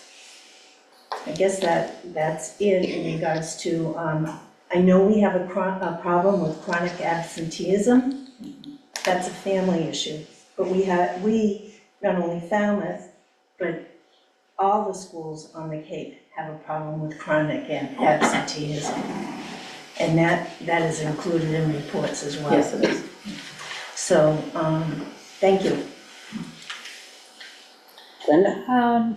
Well, first of all, I'd like to thank everyone for having this opportunity to have this discussion. I think this is probably the most important discussion that we could have. And unfortunately, we don't have a lot of time to do it, but I would like to give Chair Medeiros my appreciation for pushing to get this on the agenda. So thank you, Chair Medeiros. There are undeniably excellent, wonderful things happening in Falmouth Public Schools. The most important charge that we have is answering the question of relative to other students, are our children learning at the rate that they should be learning? And DESE provides the school accountability report, which identifies where a school is doing well and where it needs to improve to ensure that all student needs are being met. So it's a tool to use as a flashlight to look at what's and what schools need more support. And we had a lot of data given to us. The accountability report, however, out of 310 schools in Massachusetts, there's a rating system, and the lowest that I found was 23, the highest was 88, and ours was 27, and we're one of the 9 lowest school districts in the state. And that's painful for me to,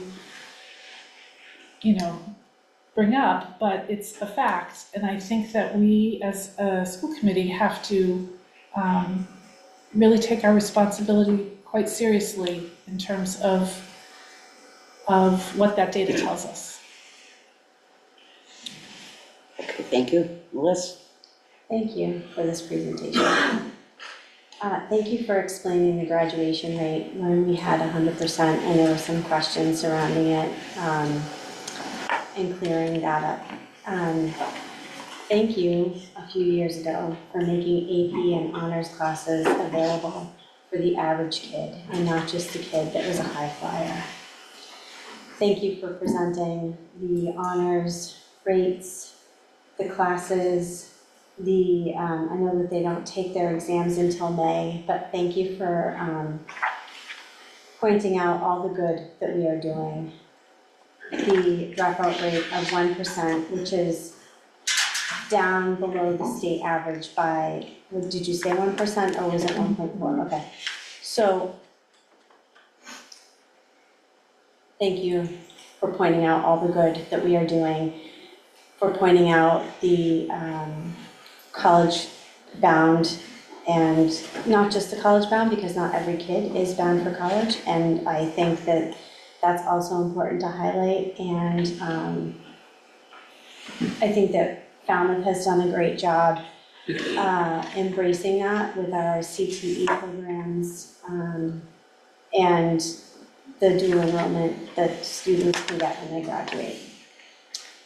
I guess that's all for now, other than thank you so much. I truly appreciate you making the AP available a few years ago. I feel like that was a real big turning point for this district.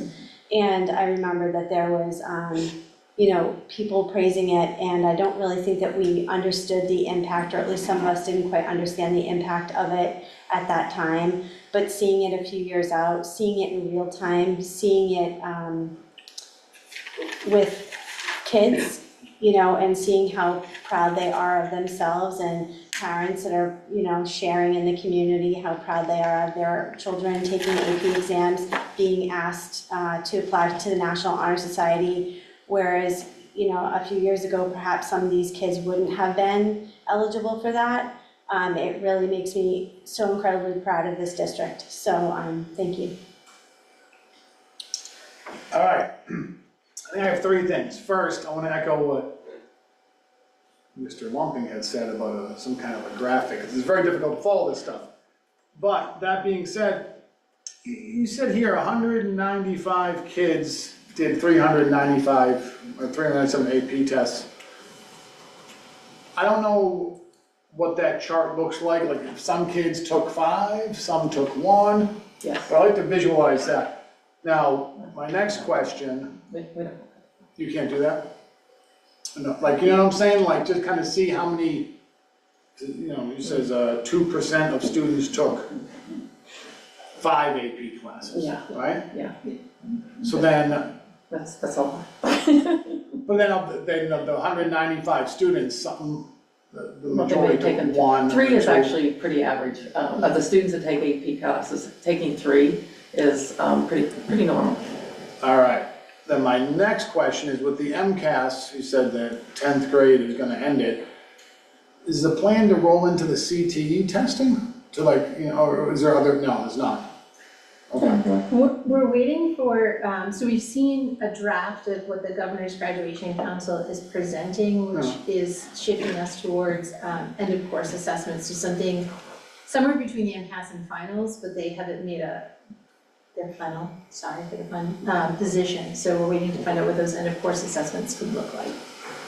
Okay, there's no discussion of CTE certification to fulfill? Not to fulfill that requirement, Okay. but I think there's definitely look more closely at the number of CTE certifications our students have as a measure of career readiness. So in addition to, but not in place of. Okay, and then my last question, and again, I'll see all in pictures, pictures, but my last question is that you touched on the 4th and 6th grade and maybe the 3rd grade IEP students and how they've increased, and there's a lot of discussion on the AP classes. I guess my question is, just some clarity on the middle of the road group, if that makes sense. Not the IEP students, and not the students in the AP classes. The 45% of students who played sports who aren't on honor roll. Some more clarity on those, on that group. And that's not really a question, just, Do you mean, can I just, do you mean how they're doing? Yeah, because, so my point is that the presentation, as I'm listening, it's talking about the AP students, the college bound, the high honor rolls. And then there was a part where Sonia was talking about the IEP students and how they've increased. I guess my question is like the body in the middle who's not on a 504, an IEP or whatnot, and those not taking AP classes, like, can we clarify how those students are progressing or how they're doing? If that makes, so not those two groups, the middle chunk. Yeah. I was just. That's a good follow-up question, No, because- Kelly. I'll allow it. It's a great question. I'm just gonna leave. Everybody's just taking care of Sorry. everything on their own. I'll rein it in. Yeah. That's, Wow. thank you. Whether or not people like it, I have graphics for you all. And I did send these out by email, and I did not receive any information whether or not to share these by anybody, so I'm bringing them to the group. That was a lovely presentation. It mirrored some presentations we've had in the past. It was a granular detail, which is great, and very focused on high school achievement, which is also great. But I think what interests me about the accountability report is more the long picture and where we stand in terms of our neighboring districts and how we as a district are comparing to each other. So if anybody wants to share this on the screen so it's not so tiny, I did email it, so I don't have the password, so I can't do that, but the internet password. Anyway, so what I did was I went through the accountability data since 2012, and this is just on the internet from DESE, and I logged the numbers for each district around us. So there's Falmouth, Mashpee, Sandwich, Bourne, Nauset, Monomoy, Barnstable, and Wareham. And that covers the COVID years. And with the exception of, who was it? There's one district that kind of stayed steady, and I'm losing them now. But anyway, with the exception of one district, everybody suffered during COVID, and everybody is either starting to come back or is still slightly suffering. However, Falmouth is way down here at the bottom for our neighborhood of districts. So that's one thing to point out. And the other page, the reason my hands are shaking is because I know this is a very unhappy time for a lot of people that I'm presenting this, but I feel like it's important. So when I looked at the data, again, from 2012 to 2025, this green line up here is one school, an elementary school, and this blue line here, this yellow line down here at the bottom is another elementary school in our district. The disparity, I'm not going to name any schools, but the disparity is where I'm looking at this from a point of view of within our district. Why are the accountability reports over the last 2012 to 25 so consistently different? This green line is way up here the entire time, and this yellow line starts here and tails off. And in fact, our high school tails off, So when you talk about this granular data, Katrina. can I get a response, please, from the superintendent? Because I did email this. Okay, I'm going to reiterate what she and Sonia alluded to in the beginning. Individual questions of individual schools, both Sonia and the principals have sent out letters to all the elementary school parents and us and everything to contact them about it, so. But we are not, as a school committee member, I am not allowed to contact any staff member of my own volition to ask them to provide me with data. That's not something that we are permitted to do. That's correct. So it has to go through the superintendent. We're also not permitted to revisit decisions that have already been made. When did we make this decision? Well, okay, it's pretty simple. Those charts and everything are very complicated. You can see how much time it took to break down the information that we got in 15 minutes. Okay. So. Can we just stay with the second page then? Because that is not school by school. I'm sorry, Terry, but this is the reason that these accountability reports are upsetting to me. And they should probably be upsetting to everybody, because the great things that are happening are not necessarily reflected in this overall trend. And so if the superintendent would be so kind as to give some response to this graph. Katrina, I appreciate where you're going with this, but we gave a presentation that we started. I was not prepared for you to be passing out, and I don't even have the I information. emailed it to everybody Well, 2 days you ago. may have, but it's not a part of our presentation. So in all due respect, I will defer to the chair if at another time we're going to discuss it or not discuss it, but to the other point, the decision had already been made not to. So I'm gonna leave it at that. Yes, Margaret. I'm concerned we might be moving into violating open meeting laws, so I hope that we would end this discussion on that point. And are you done so I can ask my questions? Yes, Margaret, it's Okay, okay. thank you. No, I just didn't want to take your time. Oh, my term has been ended, so you may take your Okay, time. sorry. Okay. First of all, I want to piggyback on what Louisa said. I remember a couple of years back when you in fact talked about making sure that a lot of students had access to AP courses. And I think there really needs to be a congratulations in terms of how that initiative has been so successful. I'd also like to ask, when you talked about, I believe, the IP students and how they have exceeded expectations, I'm wondering if you might address what that is due to, or how come that it has happened. I mean, just in general, I'm not asking for details in terms of my role, but if students have exceeded, then there must be some initiatives that have been put in place, and that's what I'm asking about. I don't know. And maybe I we don't- should I'm go not to- putting anybody on the spot because I don't know who they were or what school. I'm just gonna start with one thing so all students are general education students. So nobody's an IEP student or a 504 student. All students are general education students. And a support they might have might be an accommodation plan or an IEP with specific goals or accommodations, or maybe they need a modified curriculum. So I just wanted to say that first, because for me, it's hard to hear, like you wouldn't want to be I'm labeled sorry, I by that. apologize for And saying it's it not that just, way. it's just like it's a common thing that people say, so I just wanted to know often how do come that. there was an exceeding, because I was wondering, in So- general, there must be some general support that has been given more than the individual, because So work I with a would, lot I of would parents. just say that in my review of most of the data, the students who may be on some type of accommodation plan or have an IEP, who would be achieving in the exceeding, perhaps their supports so the areas where they need support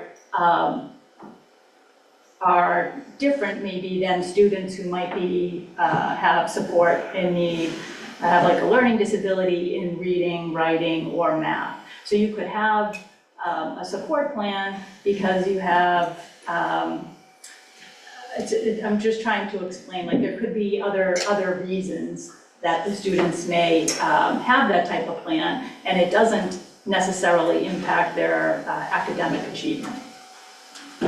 Makes sense at all. And along with that, right, we've changed Yeah, so our it's not- curriculum, we've changed Yeah. our pedagogy, we've changed how we approach student service and intervention.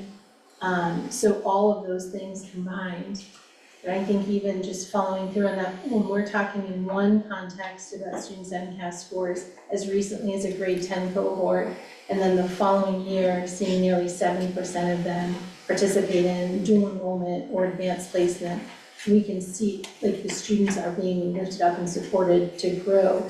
And that the other part that the high school data tells us as we look at our practices is that regardless of where students start on their journey, they're in a place where they are able to access increasingly rigorous opportunities and meet with success. So you may have one measure that is the NCAS that's once a year, followed by the benchmarks that are 3 times a year that allow us to continuously change our instruction, change our system of support in response to a student individually or in small group, such that as they continue on in their education, they can access the honors and then the AP and then the dual enrollment and move on to whether it's college or career. They're continuously supported, and that's all articulated for students. Okay, and I think this is sort of my last comment. I certainly have listened to the presentations about implementing the math program, implementing the reading program, and maybe I'm assuming wrong, that those were implemented out of concern to make sure that our students, all of our students are doing well. And I think I'm grateful to hear the different data points that have been presented. And what may be helpful is if at some point it could be unpacked how complicated DESE's data points are, so they could be better understood, so that it would be seen as minimizing the quality of education that our students are receiving. If that could happen at some point, I'd be grateful. I'll do that. Okay. Oh, are we going around again? Yeah, but I haven't gotten. Oh, I'm sorry, I'm so sorry. I mean. I'm so sorry. That's okay. It's disconcerting though, this report, and it's confusing, but it's disconcerting in so many regards, especially if you put it next to the Cape districts. So maybe next year, when we get one at the beginning of the year, we can tackle some things and trends, not schools, I mean trends, and what trend are we gonna work on this year to and not try to explain the whole thing in a school committee meeting. It's impossible to do that. Absolutely. That's why I keep saying, if you want in-depth things, you should really talk to Sonia or the principals who can break down things, school, by their school and each school like that. But if we could have a handle on, tackling something in there, because there is something in there that is not, skew, it's the word I keep saying. I hope that's the right word to look at some of these figures. And what skews Falmouth's figures? Because if you look at the other data, which is those National Honor Societies and those things, that's another good indication of our district. So maybe next year when the new one comes out, we can tackle a part and break down a part of it. So we'll never understand all of it. It's just I suppose even if you work, I bet the people that work at DESE don't even understand it, anything. Okay, so that was my comment, and we'll go back we just ended with Margaret, so we'll start over here again. Any follow-ups?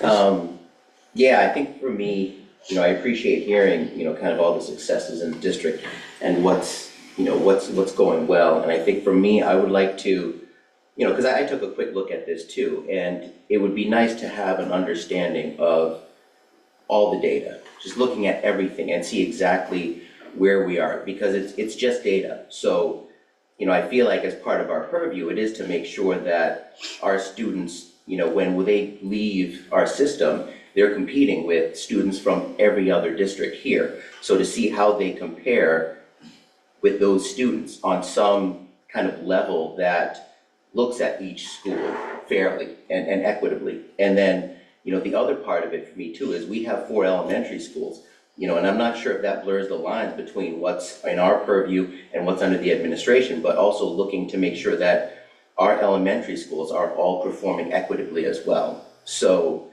I feel like the more information and the more data that we can look at together as a district, and to really get down to the nuts and bolts into, what needs to be changed, if anything, to kind of tackle those.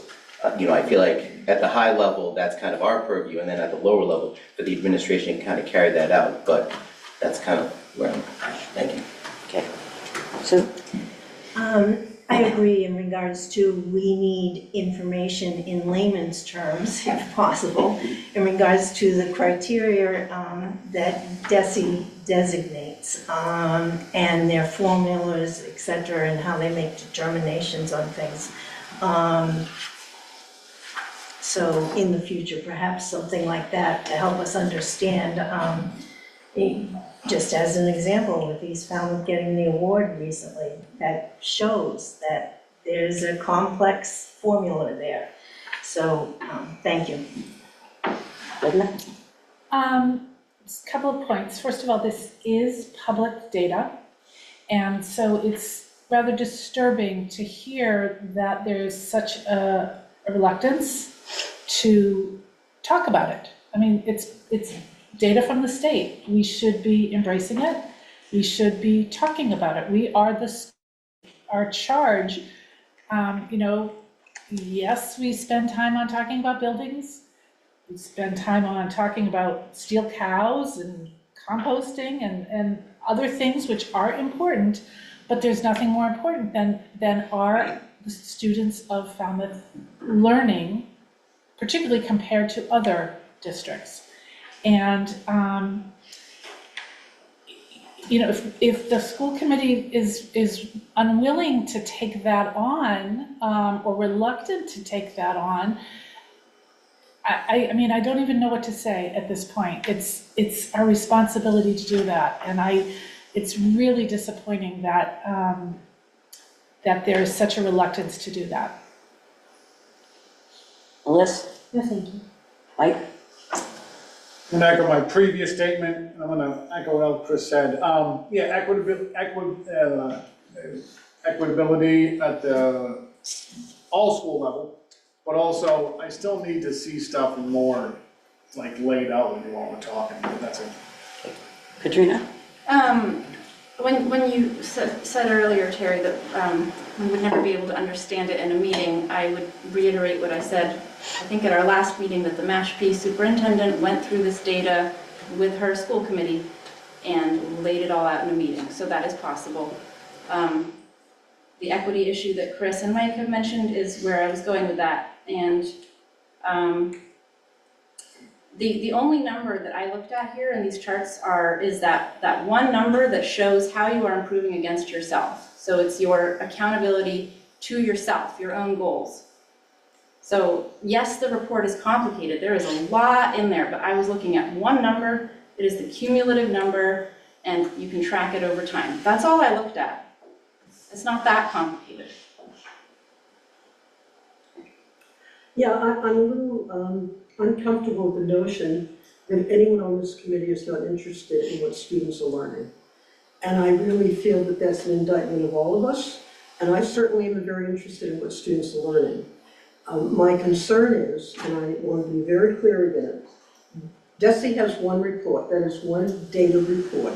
I am interested in clarity in terms of how they arrive at those decisions, because it seems to be the one data point that is being used right now to indicate that some of us aren't interested in what students are learning.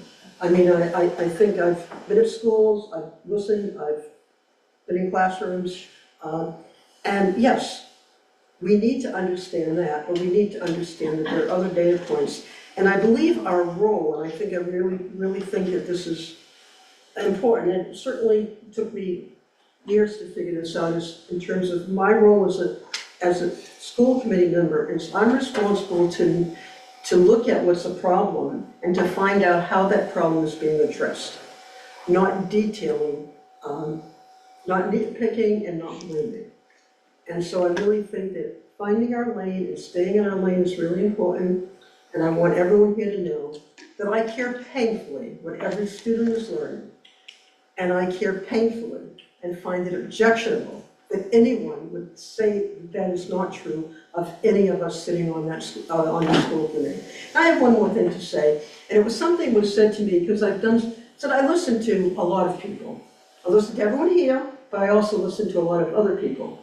And someone said to me that when our students go to college, they in fact, their colleagues have a terrible time with writing skills.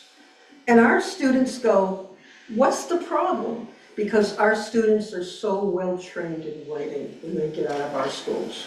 And I want to remind other people, and we talked about no longer having MCAS, that in fact, when that was a discussion, I believe Alan brought us, I think it was Dr. Harris who brought us information about the criteria that we have that was actually more stringent than anything on MCAS.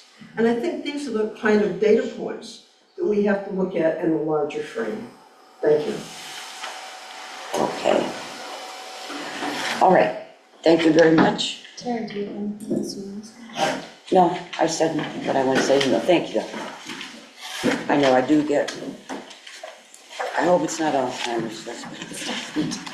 That's a nice sweater, Terry. Thanks. It's a nice letter.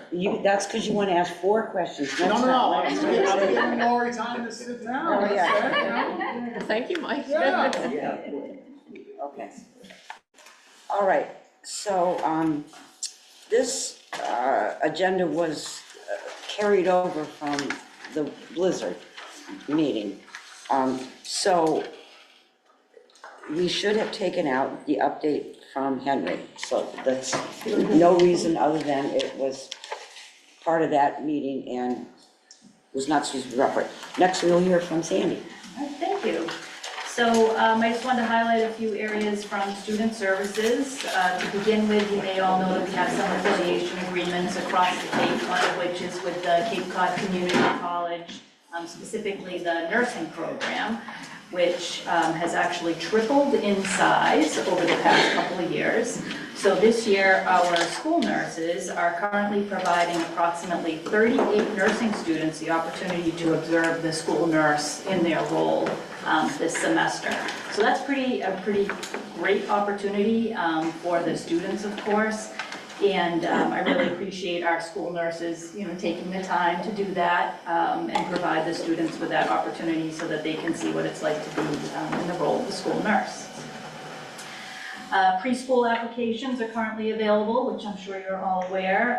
We're excited to continue to offer the full day and half day programs, tuition free.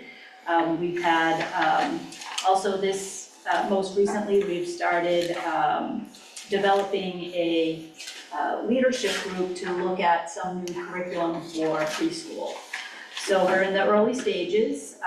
We've identified 4 different programs right now to consider, and we have a team of some preschool educators, kindergarten teachers, and some of our instructional leaders so that we can look at that vertical alignment. So we want to make sure that that preschool curriculum will support that transition when the students get to kindergarten, so it doesn't seem like they're learning a whole new language, for their ELA and math. So that's pretty exciting, more to come on that. While I'm still thinking about preschool, we have some parenting workshops this year for our preschool families. So there are 3 workshops, one of which though was during the snow time, so that one got canceled. That was about potty training. We have some of our community partners are helping. So Sarah Hines will be doing a presentation on March 23rd, how to create family reading time that builds stronger family bonds. So that's open and it's free for our preschool families. That will be at the East Falmouth School. And then in April, we have one that one of our occupational therapists will be presenting, essential sensory motor skills every preschool parent should know. So that's, those are coming up. And then I wanted to highlight, last year we had our first school bash, and we're planning another one again this year. It was very positive, so you can do a save the date for April 21st at 4:30. That would be at the rec center again. We found that it was extremely popular last year, and we were trying to think about how we could sort of augment and take advantage of all of the participation we had. So we really looked at the things that were well received, and we had a lot of free items and informational tables. And what we're going to try to do this year, we haven't solidified it yet, is to be able to offer some short workshops for families. So we're going to try to organize perhaps a little childcare so that they could go to the presentations like we had in the downstairs of the rec center, and then upstairs could have some short workshops for like 20 minutes. So we're looking into that right now. And August 21st, yeah. Oh, I said April. August 21st. Yes, I was thinking the same thing. Yeah. I thought my hearing was going. No, that was my great. yes. Yep.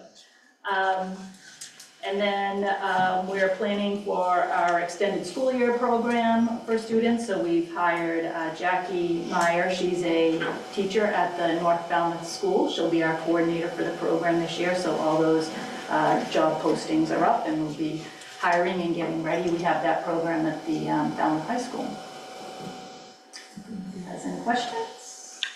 Okay, I think it's time to start in the middle with questions, right? Melissa, I know you give me those eyes when I start with you, but. Thank No, okay. Katrina? No, thank you for saying August, because I also was like, oh. Margaret? Yeah, thank you, and also, I probably should give a report about the community diversity group, and I encourage them to participate in your bash, Oh, good, excellent, and they are all excited about doing it. okay. I think we should participate in the bash as well. You and I went last year. We were, We were not a very popular table, but I still think we should do it. we will be there this year. We didn't have anything that good. But my question's actually about the parenting workshops, because I know I have remembered hearing about like the SPED workshops for CPAC, but is this new? This is new. I don't think they've done the parenting workshops in a few years, and they've identified some areas where I think families are looking for more support. So the first one was actually around some potty training schedules and not a one-size-fits-all. And because we are noticing that there are more preschoolers coming to school and the families are having difficulty with that end of things. So I think it's just kind of listening to families, thinking about what their needs are and providing some support. So it is new. They're free. We're able to use, we're working with Bethany Gay, who has the community, I know the initials, the Coordinated Family and Community Engagement Grant. So that's how it's supported. Well, it sounds great. Thank you. I just haven't heard of it. Thank you. Chris? Sue? No, I'll say. Thank you, Sandy. Yes, thank you, Sandy. Okay. Next will be to act on the robotics team field trips in March 19th to 21st and in April the 3rd to the 5th. So moved. Second. Okay, discussion, Lori? Or, No, it's just the competitions again. Last year we talked about it. They were out on the road and they did great. And they are doing great. They had a new competition charge in April. They're building their robot. This robot has a new name every year. I guess they're going to have a new name. They're voting. I was going to say, we don't quite know yet the name of this one, but it's exciting, and they're heading off for the University of Rhode Island and WPI for competition again. So. okay. So, yes, Mike? I just had one clarification question. The bus takes them back and forth every day? No, they are staying in hotels. Okay. It does say. I think there are a couple dates that they come back and forth, and then there's a handful of dates that they stay overnight for. I also had a bus question. I'm sorry. Oh, I'm sorry. No, you're good. I think these are all overnight. With 14 students, is that right? The students are listed here, yes. 14? So what is a multi-purpose bus? I just didn't know what that term meant. Is it one of our special, like one of the smaller buses? Or? Do we name our bus, multi-purpose bus, so you know what? Is it? Yeah, I mean, the white, the student, and 14 passengers. Okay, yeah, you had Okay. talked about Okay. that shorter one, and how right it was, and I just didn't know if that was it. Awesome. It's not like a school, it's labeled on the side, just found pro schools, and you can have a different Purpose. license to drive. Yes, I remember you Broader talking about it, drivers. and I just didn't know the name for it. Thank you. Can I When you make came a back from comment to Cape that? Verde, they got Can I make a suggestion to that? Perhaps we could name it, so that it wasn't just called the multi-purpose. Let the kids name it. Let the kids name it. Sure. Sure. And We'll do a competition with all the groups that use it. Okay. Yeah, all right. I'm just into roll calls, yeah.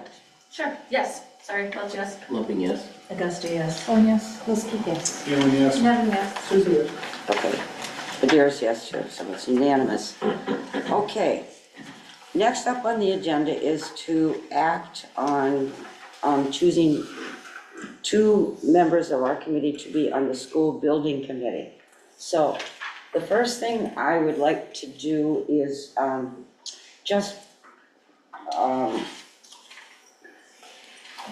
okay, I would like to open nominations for, I'll repeat, we're going to choose 2 members. Is there any additional information about it before?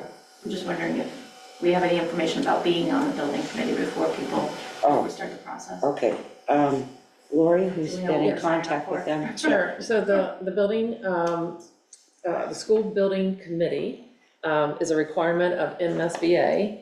There's regulations, and I talked about that before, about who has to, who's required to be on. And at least one school committee member, we had talked before, having 2 school committee members on, so we'll nominate. This is a multi-year commitment. It goes through the beginning now, clear through till the renovation of Lawrence School is completed. Like, it is an entire beginning to end kind of committee. And you'll be making decisions as a committee on who the OPM, the architect, the engineer, like, it's those kind of decisions, but there'll be lots of designs put in front of you. There'll be information that you'll have to discuss, make decisions to keep moving along. Did that cover? Yeah, Okay. I just think Okay. it's sort of an abstract concept because we've never, in my time, have had to do this stuff. And one thing that often individual committee member helps is time of days, which we cannot say. Because that's the committee will determine the time of day. Once we get everyone together, because Yeah. I'm sure it's going to be probably complicated. Okay, so I have a follow-up. Can I ask a follow-up? Yeah. So it's not just, it's actually participating in the decision-making of the committee, not just being the liaison back to the school. No, it is a voting member of the committee, and there are, and so all the decisions, this body is in charge of. Okay, They're- that helps, they're thank you, assigned. I just wanted to. But my understanding too, comes the school committee's decision. It's the school committee's decision that the representatives use, correct, in voting? No, no, so the required are the select board member, the town manager, the superintendent, the principal of the building. It is someone that is knowledgeable of the education piece. It is someone that is knowledgeable of the building maintenance. It is a business person. It is at least one school committee member, and it is someone that has the authority to build a school in this town. And then you can have some additional people. That isn't my question. Oh, I'm sorry. I mean, maybe I didn't say it clearly. I thought that that school committee directs the representatives how to vote, though. No? Did I misunderstand that? That is not my understanding. Okay. By law, I think whoever you put on this committee, they are making decisions in real time. All right. Yeah. Just to clarify that all That's really out. helpful, thank you. Yeah, Glenda? We have to have one, so is the second person an alternate? Or is the second person a full voting member? I'm Yes. asking through the chair. Yeah, I don't know. I'm sorry. So it's what you decide, and, I thought at one time we had decided we were putting 2 on, and that is, very helpful in case one can't be there at one meeting. You always have a school committee rep on the committee at all times. So that, yes, both would be full voting members. Okay. It wouldn't throw off the percentages of all the other members? No. Because the school committee is represented twice? No, it won't, and the MSBA recognizes the school committee may want to have more than one, so it's the requirement's at least one, but you can have more. I did forget that there are 3 community members that are knowledgeable in engineering, architecture, or construction, but has knowledge in that body of work, will be selected as well, and they're voting members. Okay. Since all of our terms rotate every 3 years, and it's not a guarantee that the person will still be on the committee by the time the Lawrence renovation is finished, how is that handled? Do you re-elect someone when their term is up and you do this process again? We would, and we just have to inform MSBA anytime a member of the committee changes. And would that still be this process where we nominate from within and then the select board then officially appoints, then they have to officially appoint. Thank you. That must be pretty commonplace. Okay, that, you have to revisit the membership of school committee members. Okay, all right, so, the chair will, I'm gonna call on people to nominate, and you please nominate yourself. There will be a time for making comments in between the nominations and the voting, just to let everybody know, okay? Nominations do not need to be seconded, but it's okay it's not out of order if they are seconded. And members can accept or decline the nomination. Okay, so the first thing I will do then is open it up to nominations, and please feel free to nominate yourself, and we'll go from there. So, yes, so. I'd like to nominate myself, please. Okay. I'd like to too, which is why I had so many questions. I want to make sure I knew what I was getting into. Okay. Katrina? All right. Margaret? Anybody else? No? Okay, so Lori, will you list the names of people who nominated themselves? Yes, so the nominees are Sue Augusta, Kelly Welch, Katrina Nevins, and Margaret Souza. Okay, to be clear, there are no more nominations? Okay, before we begin the voting and explanation of it, I invite each person to say something about why they would like to be on this committee. So I've been starting over there a lot, so Margaret? Oh, well, there are many reasons why I like to be on the committee. And fortunately, I do not work full-time, so I really have the luxury of being available. And one of the commitments I've made since I've been on the school committee, that I've really given up all of my other volunteer activities, etc., because I've tried to focus on school committee. I've gone to the conferences, I've gone to the institutes, I've listened carefully about school committee members. I've been very concerned, and I've listened to all the people who are concerned about what's happening regarding the changes that are being made. And I think it's important to remember that the difficulty has been a 30-year difficulty, and finally now it's being ended. And I think being part of that process, I've taught for many years. I have been a chairperson and co-chairperson on my supporting board, so I know about buildings and been involved in buildings. This is not new to me.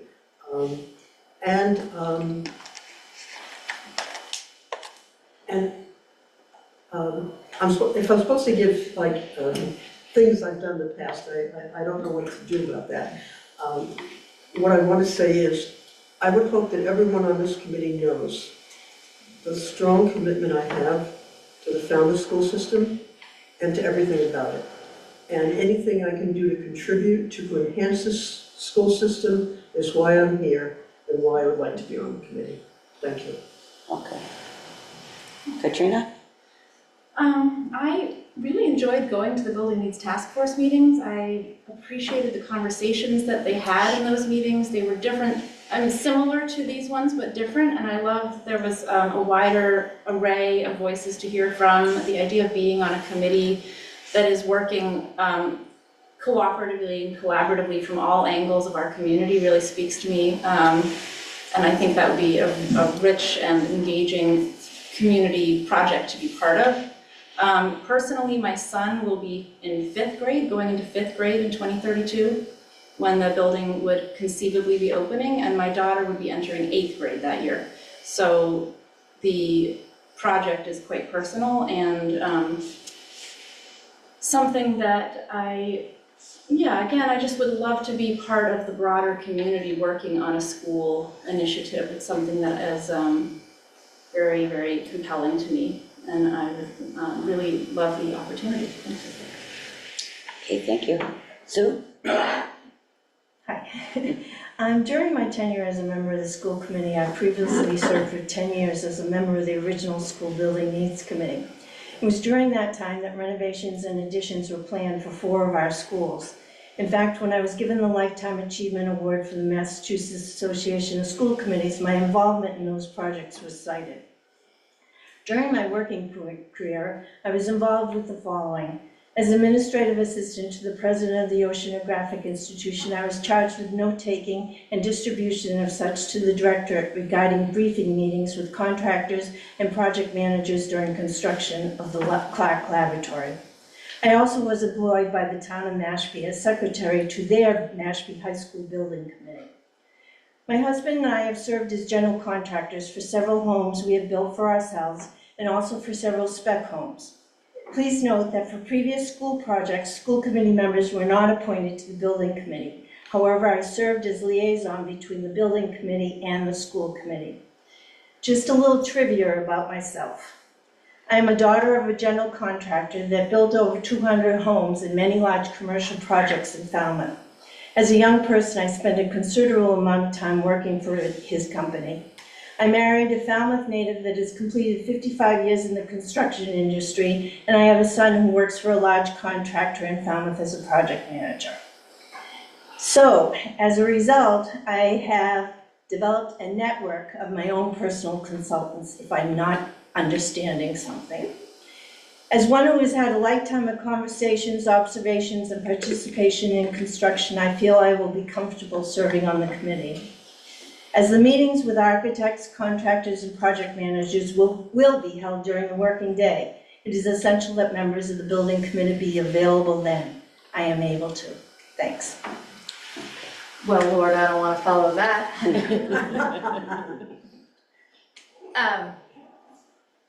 It's not even possible to follow that. So I do think that some of the pieces that I would bring to the committee is that having some historical perspective over the, you just learn a lot about the district and about the buildings over the course of however many terms it's been now. So I do think that that will be particularly helpful.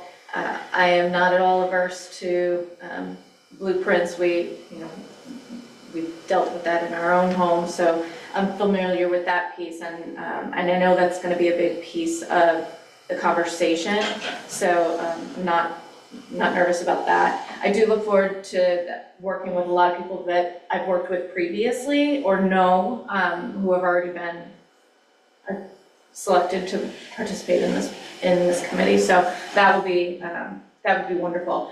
And then the last piece, I think, is that my kids fairly recently left Lawrence, so I do think that that is a helpful piece of the puzzle to be able to call on recent memory for what that educational experience is like. I'll leave it at that. Okay, so I'm going to read from the Robert's Rules Directions, which I sent to you guys. So now we have 4 people who've been nominated. The committee will vote for one person at a time, and we'll start at one end and go around, and the votes will be recorded. The person who meets majority will win the first seat. If majority is not reached, the vote will take place again. Okay, and we'll continue the process until the first seat has a majority vote, and then the second seat will use the same process. Yes, Mike? Question for clarification, are we able to speak while we're voting or not? No, we ran into that one time. We did. We did, yeah. I have reasons, but I can't say them, that's fine. Okay. And then Terry third, and then for the candidates themselves, we would vote for ourselves, and then it's the rest of the body that votes, right? Does that make sense? You can vote for I'm just whoever you asking want to. stupid questions. Yeah, you can vote for. No, okay. Okay. She can score. Okay, so Lori's gonna keep score, but are you good at math? Want somebody else to back it up? I got this too. Yeah, okay, all right, so I guess we'll start. Kelly? I'll vote for myself. Okay, I'll vote for Katrina. Myself. I'll vote for Susan. Margaret? Vote for myself. No, I'm, Oh, I don't usually vote till everybody's done. I'm sorry, I was just caught up in the circle. So So am I forget, recording your vote or not? yeah, I already said that. Okay. Recording her vote, it goes here. She said Margaret. I'm sorry. That's how I, It's a vote for you. We thought Okay, you were voting. we're going around. We're gonna keep, it's Melissa's turn. sorry, Susan. Katrina. I vote for myself. I vote myself. We did not meet majority. Sue has 3, Kelly has 1, Katrina has 3, Margaret has 2. Okay, so do we start on the other end and do it again? Okay. I vote myself. Wait, this is my question again. Can I vote for another person on this round and then vote for myself on the next one? Yeah. Okay, that was what I was You trying to can, ask. oh yes, you can vote for anyone you want. Okay, that's what I was trying to ask. Okay, I vote for Susan. Susan. Melissa. Kelly. Okay, Margaret. Susan. Myself. Susan. That's 5. I'll vote for Susan too. Okay, so Susan has majority at 6 votes. Okay. Okay, so that's 1 seat. Okay. We're gonna go again with Kelly, Katrina, and Margaret. Okay. Okay. ready? So I guess we start in the middle. Melissa? Kelly. Katrina. Myself. Myself. Me. This is gonna be great. Myself, now we're gonna go around. Well, it's right? Katrina. Kelly. Katrina. Margaret? So we do not have a majority. So we have Kelly at 3, Katrina at 4, and Margaret at 2. Okay, so I guess we start again with Margaret? Or, yeah. I'm gonna vote for myself. Myself. Katrina. Kelly. You voting? I usually wait till the Okay, end, yeah. Katrina. Kelly. Katrina. And I vote for myself again, so where does that leave us? She hasn't voted yet. Margaret? We are exactly where we were on the first round. Yeah. Chairperson Maderas. Yes. Is there a time for discussion now? Because I feel like we're in a, right? We're gonna keep on voting the same way unless there is some reasoning behind why people are voting the way they are. I mean, you know, I don't know if it's in Robert's rules about the discussion. Okay. But whatever you guys think would be fairest and clearest, I would recommend somebody speak up and say, I have something to offer. yeah, Since we're gonna, did you want to go first? I didn't, you offered this idea and I jumped the gun. yeah. So, and I will, just for a moment, Kelly, the reason that I had these two in mind before we even started voting was for experience and also someone with who has to live, who's gonna live with this and listen to community input. And that is why I would choose Katrina in this round. Okay. Kelly? I'm gonna withdraw my nomination in support of Margaret. Okay. So I'm allowed to hopefully that will talk. help. I'm allowed to talk, right? Mhm. Yeah.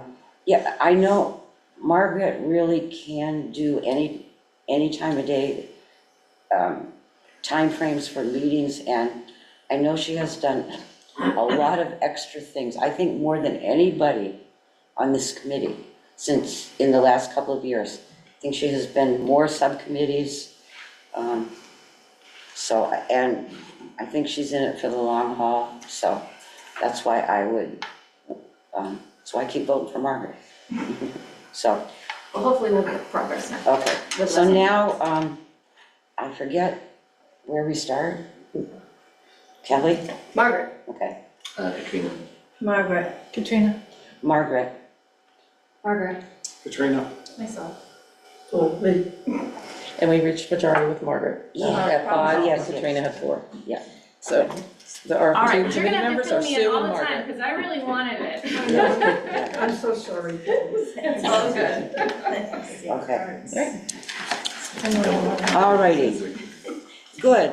Now, that could have been very complicated and hairy, and, thank you, guys. No, you did a very good job. Thank you, Terry. Thank Yeah, that you. was well executed for something And I really really appreciate complicated. you going through Robert's rules and making it very clear. Thank you so much. Okay, all right, Lori helped me on that, so, yeah, I just figured if people saw it today, earlier in the day. Okay, so, the next thing is to, approve a slew of minutes, so, Melissa, you're familiar with those Yep. minutes, why don't you read them off then?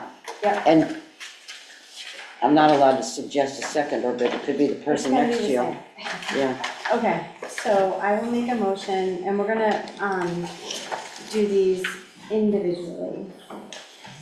Instead, I know that we can do a blanket vote on all of them, but historically, we've done them individually, and I would like to continue that if that's okay through the chair. that's fine. So I'll make a motion to approve the minutes of February 10th, 2026. Second. Okay, Thank you, Mike. let's do roll call, because we're on a roll. Wait, can I, sorry, edit?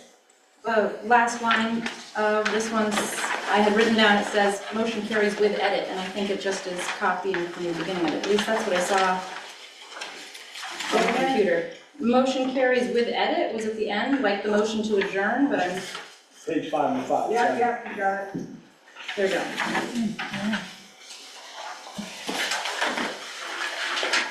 Oh, okay. Okay. So, with that edit, right? All right. Yes. Correct. Roll call. You want, you're looking at me to Yeah, roll call, yeah. right? Chris? Lumping, yes.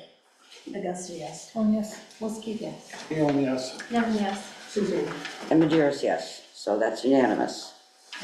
I'll make a motion to approve the minutes of September 16th, 2025. Second. Okay, are there any edits or comments? Susan Augusta's name has a missing A in the roll call vote in favor. I don't know if it matters too much, but it's in there. And then also, it already says that Margaret Souza was absent at the top, so I didn't know if we needed to have it again in the vote. I do believe with the new guidelines that has to be there, and that's why it's there. Okay. Okay, so we'll spell Susan. Oh, I'm sorry, one more. Terry Medeiros opened the meeting is already after her Terry Medeiros opened the meeting. It seemed redundant. Do we need that second Terry Medeiros opened the meeting?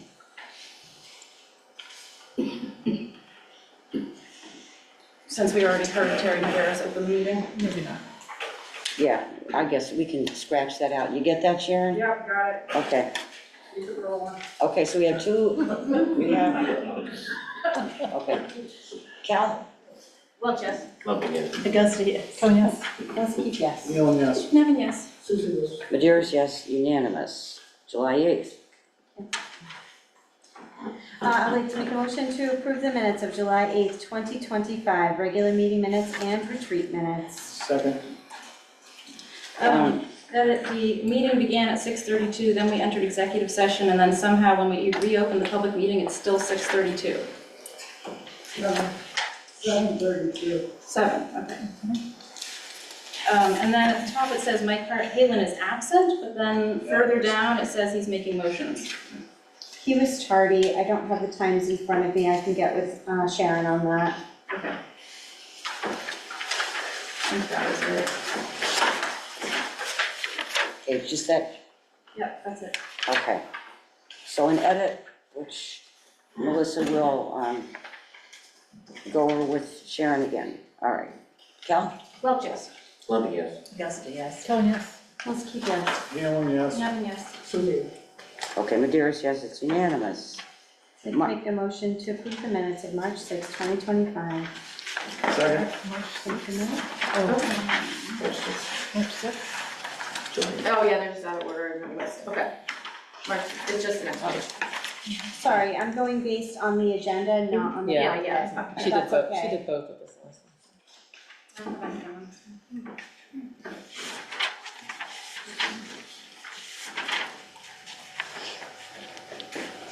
I don't have any edits on this one. Okay. Well, yes. Lumping, yes. Augusta, yes. Oh, yes. Let's keep yes. Neil, yes. Nevin, yes. Susan, yes. Madeira's yes, that one's unanimous. I'd like to make a motion to approve the minutes of January 21st, 2025. Second. At the bottom of the paragraph, review 2024 goals, what does I was not at this meeting. No, I was at this meeting, I'm sorry. 3+2 partially met 8 key action steps accomplished. What does that mean? Does it matter that it makes no sense? That's the goals. It's the goal 1, 2 of them were partially met at the retreat, and 8 action steps on the goals were accomplished. Okay. That's exactly.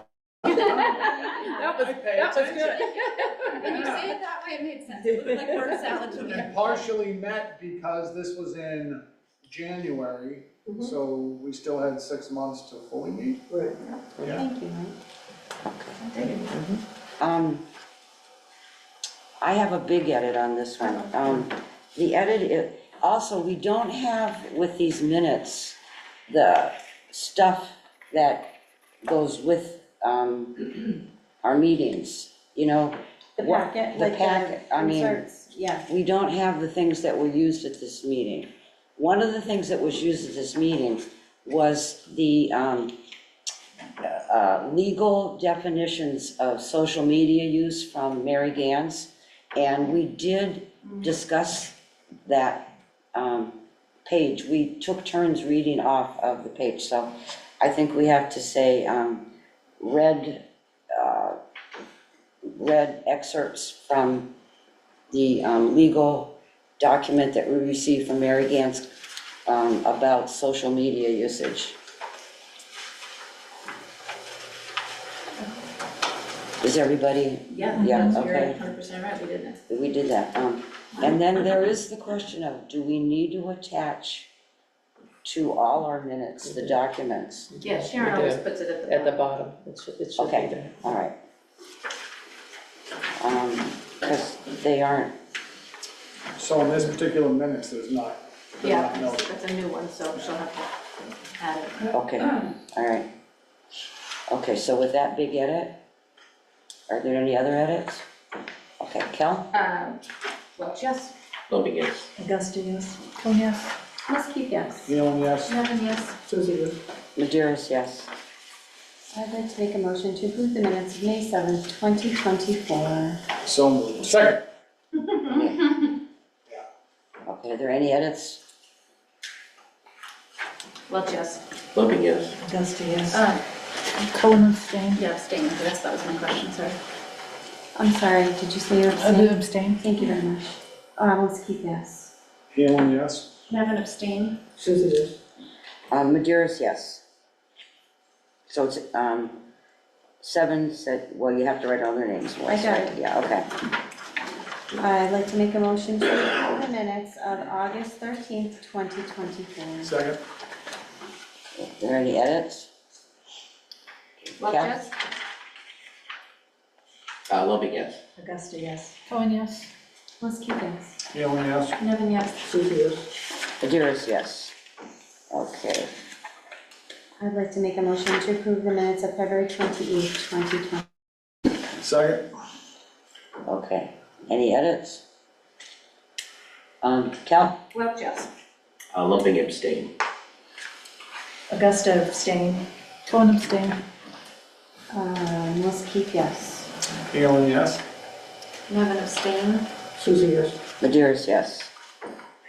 So there's at Sorry, least, can we just review briefly? Glenda, Sue, and Katrina. and Katrina. Thank you very And much. Chris. And Chris, thank you.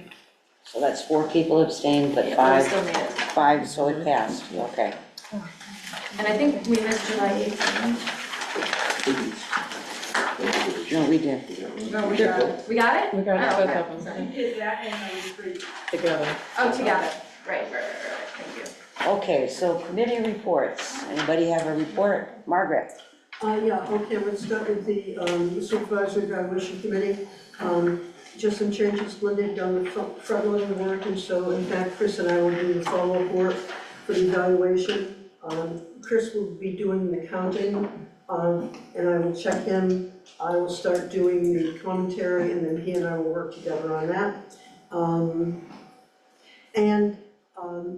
I've asked Lori to send a updated, her goals because in fact, one of the goals cannot be completed simply because of the committee not having voted on certain things. So she will send us an updated version of her goals, and we will vote on that at our next meeting. Chris, did you want to? No, that's I understood. Yeah, Chris, Sue? I was just gonna give my subcommittee report. I have more committee reports. Oh, I thought she was finished, I'm sorry. I wasn't sure. I'm sorry. Okay.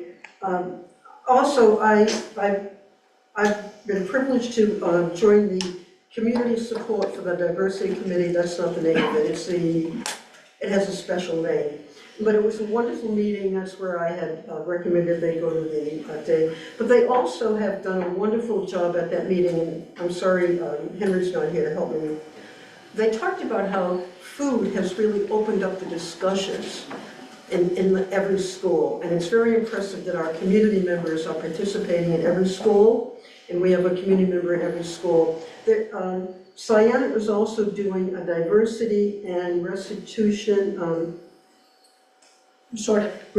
restorative Practice. and so she's done that doing that at different schools. I'm going to participate in one, and then after I participate in one, I'm going to suggest that we have a workshop where it comes to us. And the committee had recommended that we take the workshop. And the last thing I want to do is do a little report as a member of the budget committee. We have had 6 open meeting complaints for violation. 3 of them have come from one person, 2 have come from another person. In terms of asking for records, in the year 24-25, there were 89 requests for records. 53 of them came from 4 people. And one of them asked for 32 records. In the year 27, 25, 26, there's been 27 requests for records this year, and 40% of them have come from only 9 people. And I say this because this costs money and time. And I think our money would be better spent serving our students, and I think the time of our teachers, administrators would be better spent serving our students. And I just want to bring that to the committee's attention. Thank you. Okay. Sue? Okay, I attended the district health and safety meeting, and it was led by Mike Hurley, and discussed at the meeting were the Alice drills for the spring this year, planning for a reunification drill at East Falmouth, town meeting warrant article on school safety, safety monitor staffing, and he gave an update on the central command room for cameras. That's hoped to be up and running in April. Also was discussion regarding the tip line, and the different school members that are part of the committee gave school reports. I would request that anyone on the committee who wants additional information in regard to either speak with myself or with Dr. Dorr for further information, but very well run meeting. Yeah, Katrina? I just wanted to apologize. I'm the liaison to CPAC this year, but unfortunately, it was only discovered in January that the emails from CPAC were going to my personal email account instead of school committee. So I have not seen any of them, and I missed 2 meetings. And then the most recent meeting was scheduled at the exact same time as our training with MASC. So I have asked Terry for, I think, video or whatever she can provide me from those missed meetings so that I can give you guys an update, and then I will link it to the next meeting. Okay. All right. Any other? Okay, so our report on VIPS. VIPS, I want to say, has a committee that's made up of 3 people who has met with Sonia. We have you can imagine the volunteers in VIPS are just chafing at the bit to be helpful with it. And once the new ELL the teachers are acclimated to it, because the teachers don't know what really help they need until they're in it. But I mean, I think it's pretty amazing that VIPS really pays attention to the standards and things of volunteers that they send in to help. I don't know, I'm gonna look to Sonia and say, could you see how they really wanted to be up for that? Absolutely, Yeah, yeah. and we appreciate that. They invited me into the conversation. Yeah, yeah, so, that's one thing, and, the, collaborative is, we're in the third, session of the, making the, strategic plan, and it's a wonderful group, effort led by, Pam Gould, who, when we get around to doing it, I hope we consider, I don't know, Sandy and I were saying how we even get out early sometimes, but get all the work done. And food's always great, we get free pizza every time, so that's good too. So that's my committee reports. And now request for follow-ups. Can I request that we put Dominique Kirk on the actual agenda for our next meeting so that we can have some question and answer about the Teaticket playground? Okay. I would be interested in that. Okay. And I know school committee members are not supposed to approach your directors and stuff without your approval, but I was wondering if we could ask Sonia and Henry to give an update on our Cabo Verde. The school there has so different than when we actually saw it. I know, Margaret, did you say? So I don't know if that would be possible to do a little update on that. It's a happy, good thing, so I went over your head, Lori, I'm sorry. Okay. Okay, all right. Any other, yeah. I have an agenda request too. So, this is gonna seem way out of left field, but for people that have heard me talk about this for like a decade, it'll not be a surprise. So since before the last charter review was done in Falmouth, I had been an advocate for reducing the size of the school committee. As even Sean mentioned the other night, we are one of the very biggest in the entire state.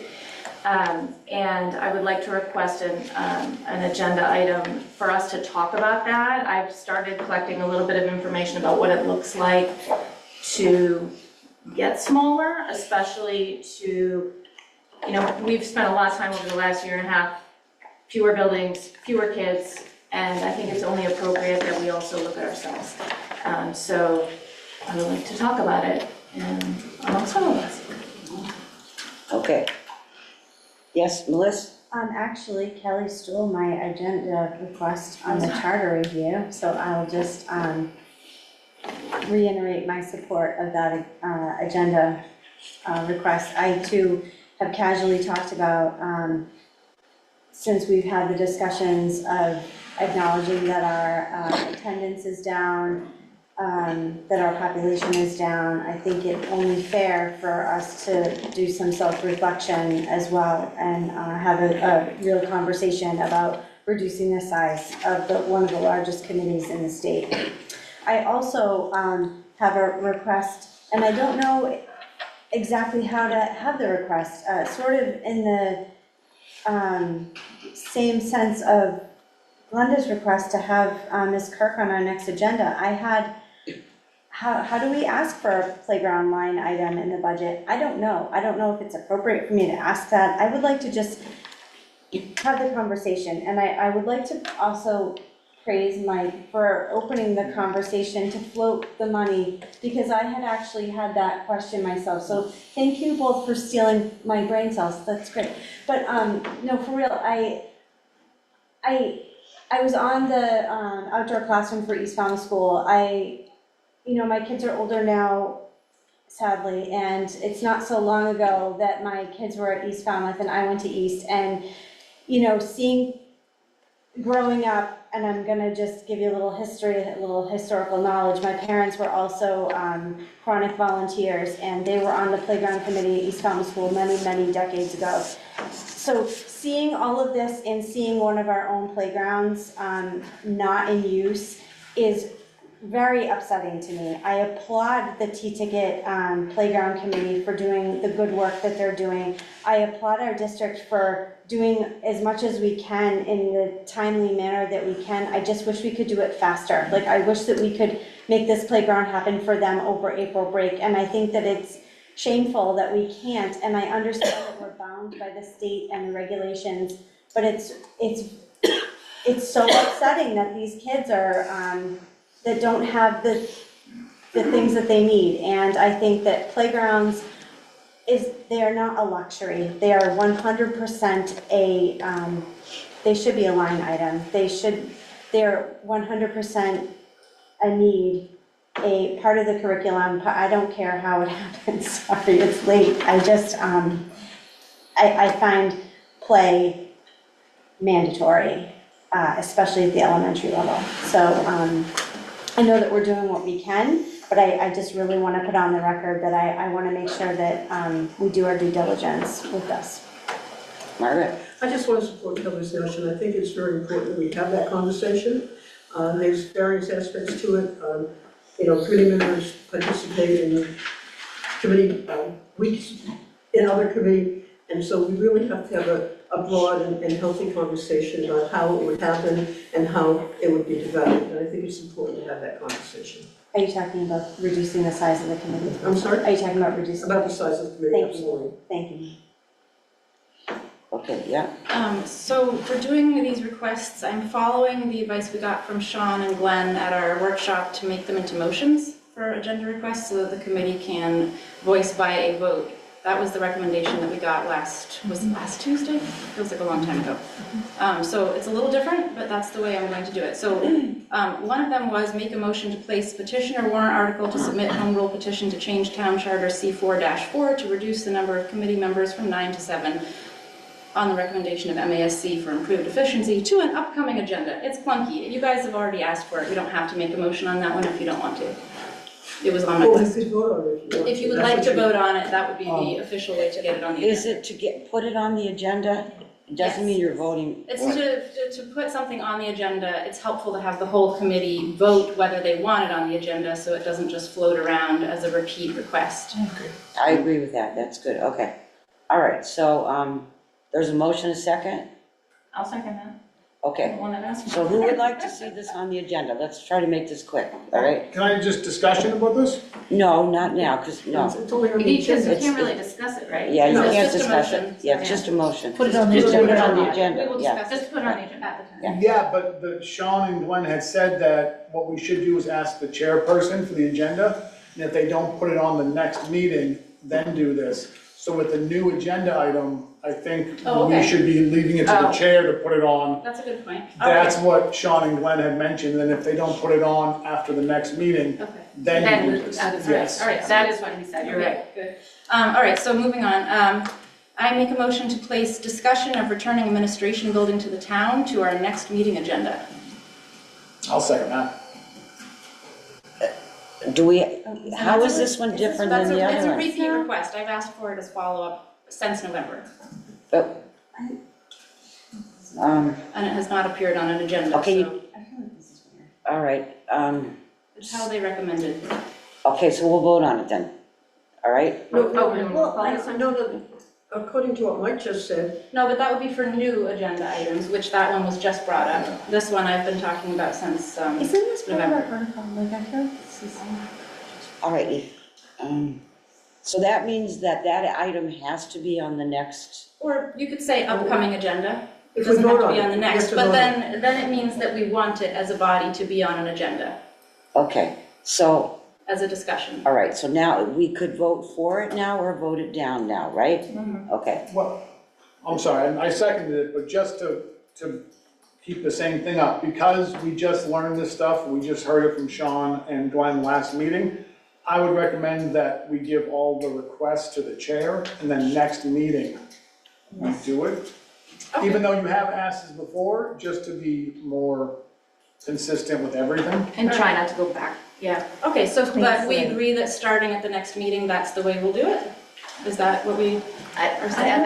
I think that's a chair thing. That's not what Mike said. And What Mike said was. can I research this? This is what happens to us.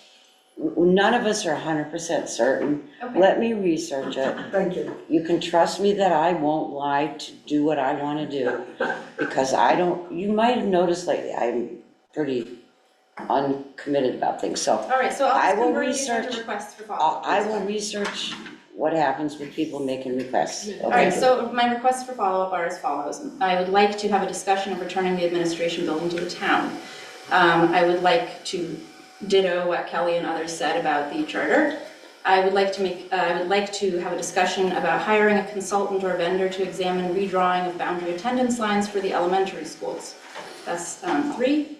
I would like to have a discussion and action by the school committee on an agenda, preferably our next agenda since it's time sensitive, of a survey of families and staff in the school newsletters regarding the grade configuration at Lawrence School. We've gotten a lot of emails in the last week about that topic, and it's 6 weeks away. So that one's time sensitive. And the final one is to discuss and act on school committee protocol for communications with legal counsel. That was also on the recommendation of Sean and Glenn at our training. Could I add something, another layer to that last one? We've already set up a meeting to do this in private. Oh, okay, great. It's already, we have it on the books. Didn't I tell you people that already? It's April 30th. Okay, so No. that's on the books already. I don't think I knew that, okay. I'm not sure I have it. I'll ask Sean exactly what time it's gonna be, the 5 or 8. You decide. I haven't seen it, You but that's decide great. the time. Yeah, okay. So I'll let you all know when the time, okay? That's already been taken care of. Mike? It's gonna be easy. To Glenda's point about Dominique, can we extend it to the entire committee or a group of that committee, so it's not just Dominique? Just some, and whether she be the person, that's fine. Or maybe the chair of the playground committee, I don't know. Okay, yeah, I hear loud and Take it clear. under consideration. Everybody, I've heard all this stuff. Okay, which we don't need to keep doing in public. I got it, okay? Thank you. All right. Motion to adjourn? Yes. Yeah. So, Second, please. so now that everybody, don't think you're shutting down, send me what you think in emails. Thank you. The whole public doesn't need to hear and listen to all this, okay? So send them to me. We have to, Oh, Welch, yes. Lumping, yes. Augusta, yes. So, yes. Helen, yes. Yes. Susie, yes. Say the magic words, Terry. adjourned. Thank you.